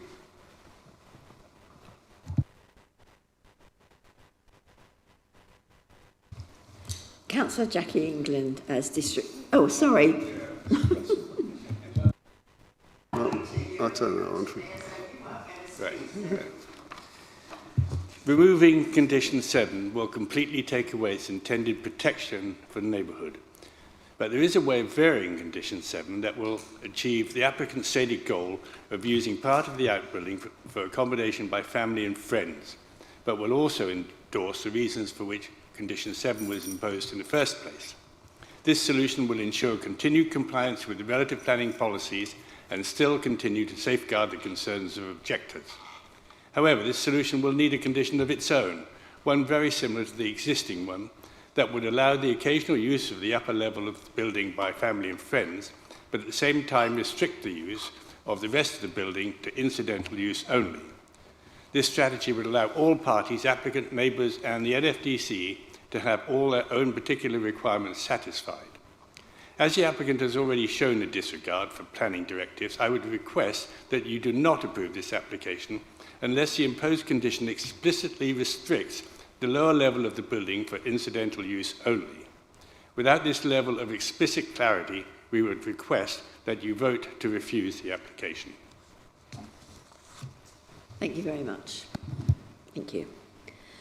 So, Councillor Jackie England, as a district councillor, you have 3 minutes. Madam Chair, could I allow Councillor Penson to speak and I conclude, please? Okay, thank you. Good afternoon. The Town Council considered the original application in December 2022. We were advised by the officer's report at the time the proposed outbuilding is large and of a similar size to a chalet bungalow, and it is sited just 3.4 metres from the boundary of the neighbouring property. Also, it would have an unneighbourly relationship by virtue of its height, scale and massing, and its siting in close proximity to the neighbouring property, which is Fig Tree. However, our concerns were tempered by the addition, although large for an outbuilding, given its incidental use, it would not be out of character with the residential area. Given the understanding that the outbuilding would only be for incidental use, and the first floor is actually stated to be for a hobbies den, and the resolution of a boundary issue between the neighbours, we recommended approval. Subsequently, the application was approved with the express incidental condition, subject to today's application. Since that time, the Town Council maintains there has been no material change in circumstances to justify varying the condition. The applicant has said, we wish to use the room above the garage for ancillary accommodation for friends and family. We have 4 daughters and 5 grandchildren who'd like to come and stay with us together. The Town Council would have been sympathetic. However, we were told that the property was currently advertised for sale and considered the statement to be rather misleading. The Town Council is concerned by the increasing letting of ancillary accommodation as Airbnbs or for short-term residential use. This is often without planning consent. This often impacts very unreasonably on the amenity of neighbours due to the increased noise and traffic and the issues with privacy. However, I note the officer's report states the applicant has confirmed in writing that the use of the first floor above the garage is simply for family and friends in conjunction with the main dwelling. The Town Council would have no objection to an amendment to Condition 7 which would provide for such use, whilst continuing to exclude its use for commercial, overnight holiday accommodation, short-term residential let, or other self-contained residential accommodation. I respectfully recommend the committee defer deciding the application to enable it to be amended as suggested and to be resubmitted. Thank you. Councillor England. Thank you, Madam Chair. Councillors, I'm coming to speak because the residents are absolutely really impacted by this. I understand that condition 7 was obviously impacted by yourself and put onto the planning condition, which conditions have been spoken about very variedly today. The condition was put there for a reason, not to be removed, and this applicant was the actual person that owned the house when the condition was put in. It hasn't been passed on through sale, even though it is now for sale. The reason for it actually being residential, it said hobby room. It's now a bedroom, it's now living space up there, wash basin, etc. I do possibly believe that the applicant is not going to turn it quite into an Airbnb, but it has the footprint of possibly being one, especially if it's not going to be retained in their ownership for a long period of time. Conditions are put there for a reason. As the district put this condition on, the reason they felt it was valid at the time, nothing else has changed. It's not a different owner that has tried to change the condition, was implemented on somebody else. It is actually factually still in their ownership. This is the reason that I feel that councillors are so important to support the local residents when they have issues. These are the ones that live there all the time. And you are here today to make that decision. Conditions are there for a reason, not to be broken and not to be changed at the drop of a hat. Thank you for your time. Thank you very much. We'll come to questions then, please, from councillors. Nobody has any questions? Councillor Woods?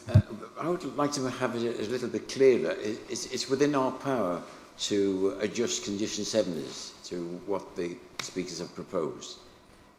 The application is submitted, it is on an application section 73, which allows for the variation or removal of a condition, but the applicant has applied to the removal of the condition which we've considered, and as I say, we've reviewed it. I know there was an application previously it was applied to, but obviously things do get reviewed over time in planning, and we've considered it's unnecessary to have this condition on there, and that the ancillary use as it is not harmful.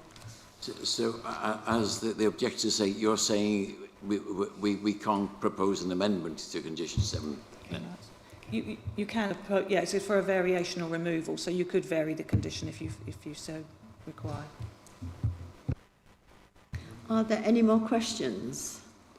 In which case we'll go into debate. There's Councillor Richards. Well, I would propose that we propose that we grant the application. I can't see why the condition is necessary, because obviously by default, if you're not permitted to do something, then you don't need a condition to say you're not permitted to. If you haven't got the permission for it, obviously you're not permitted to do it. So yes, I think we should grant this application. That is a proposal, yes. Do I have a seconder? Or do you just wish to continue debating? Councillor Hawkins? I would be in favour of putting a condition or altering the condition so that this area can only be used by friends and family. To me, that's safe. If you take this condition 7, I know in theory they've got to come back to get permission, but most of us know down here that isn't going to happen, and they'll be using it for every Tom, Dick and Harry. So I don't want to remove this condition 7 unless we protect with a condition that it can only be used by friends and family. Are you proposing that then? Yeah, I'll make that as a proposal.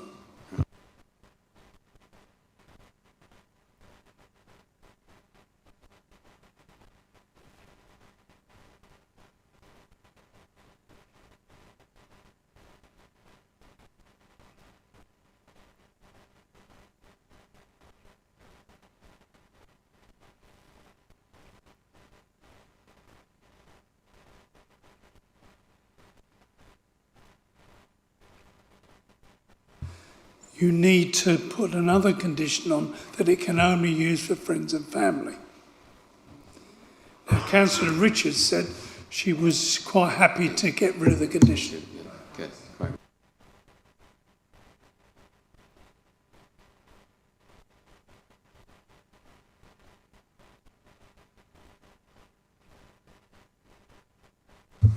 Chairman, thank you. You heard from your case officer a moment ago when you're dealing with a Section 73 application, you can grant permission subject to different conditions, and I think that's where you're going. But to do that, you need to be alive to the 6 tests for a condition and make sure that the condition meets those 6 tests.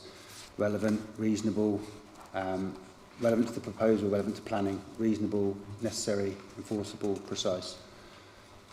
You've heard from the speakers, the applicant's agent, you've heard from your case officer that the ancillary use, so that's the use for the accommodation for family, for friends, is a use that complements the dwelling and means that the dwelling stays as a C3 use, a dwelling house use. It remains as one planning unit.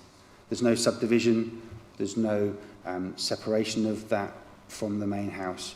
So I would put it to you, if you were to propose that condition, that's unreasonable and it's unnecessary because you have the fallback position of the planning unit remaining as one.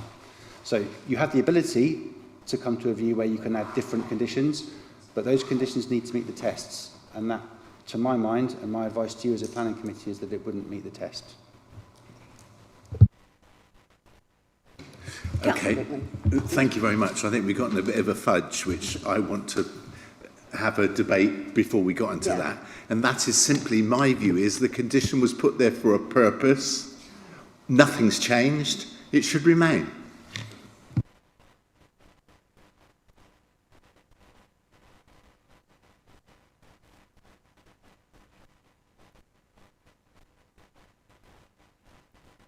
I still need a seconder to Councillor Richards, who has proposed that we grant.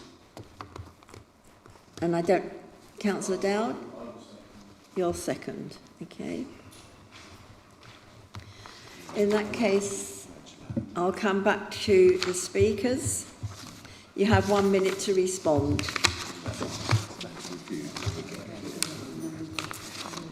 Okay. So first of all, I'll come to the applicant. You have 1 minute. Thank you. As the Chairman already said, so paragraph 57 of the MPPF makes clear that the planning conditions should be met and they need to meet the tests of necessary, relevant to planning and to the development permitted, enforceable, precise and reasonable in all other respects. The accommodation, the ancillary accommodation, would be used for family and friends as one planning unit together with the main dwelling. It would not materially impact the character and appearance of the area or the amenity. The outbuilding is saying exactly the same, it's just the use of the room for ancillary accommodation. I propose that it would stay the same and be granted to allow them to use it. You can't use it for commercial or holiday lets, and this would be restricted and would be a planning breach if they did it anyway, as that would require express planning permission. Thank you.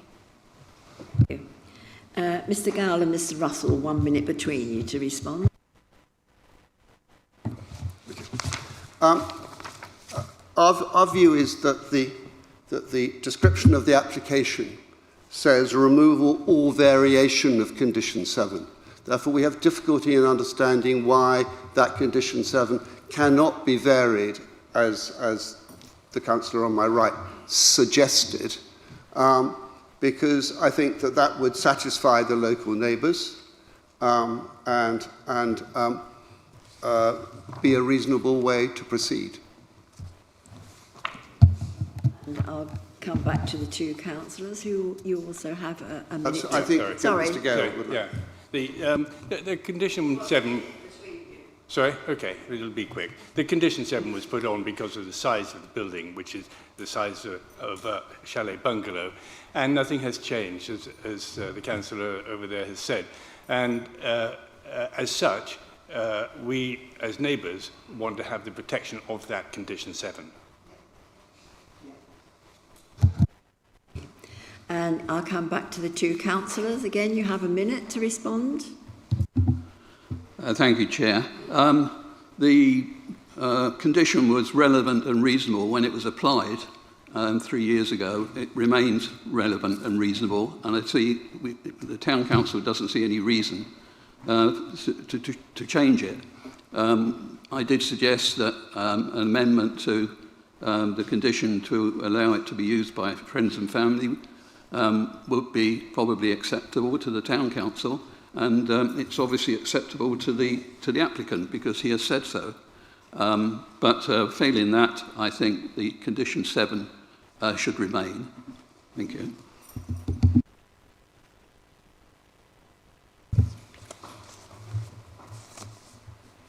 Chairman, you've got a motion on the floor at the moment. I think Councillor Richards has got the motion on the recommendation that's been seconded, so I think you'd probably need to proceed on that motion first, and then I can advise you further, depending on how that goes.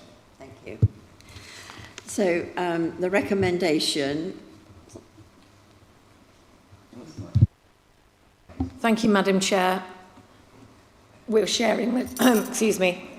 May I speak to the recommendation that's put forward by Councillor Richards?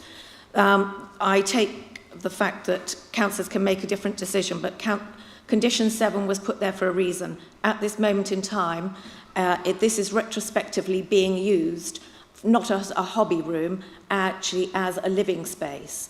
That is actually a fundamental breach of condition 7. So I'd like you to realise that in 3 years, we have gone with the condition 7 being implemented to the situation we are today, asking for it to be removed. I hope that all councillors will not remove condition 7, as Councillor Rickman has suggested, which could be discussed later. Thank you for your time. Okay. So the recommendation is to grant a variation. That has been proposed by Councillor Richards and seconded to Councillor Dowd. So we'll go to that vote first.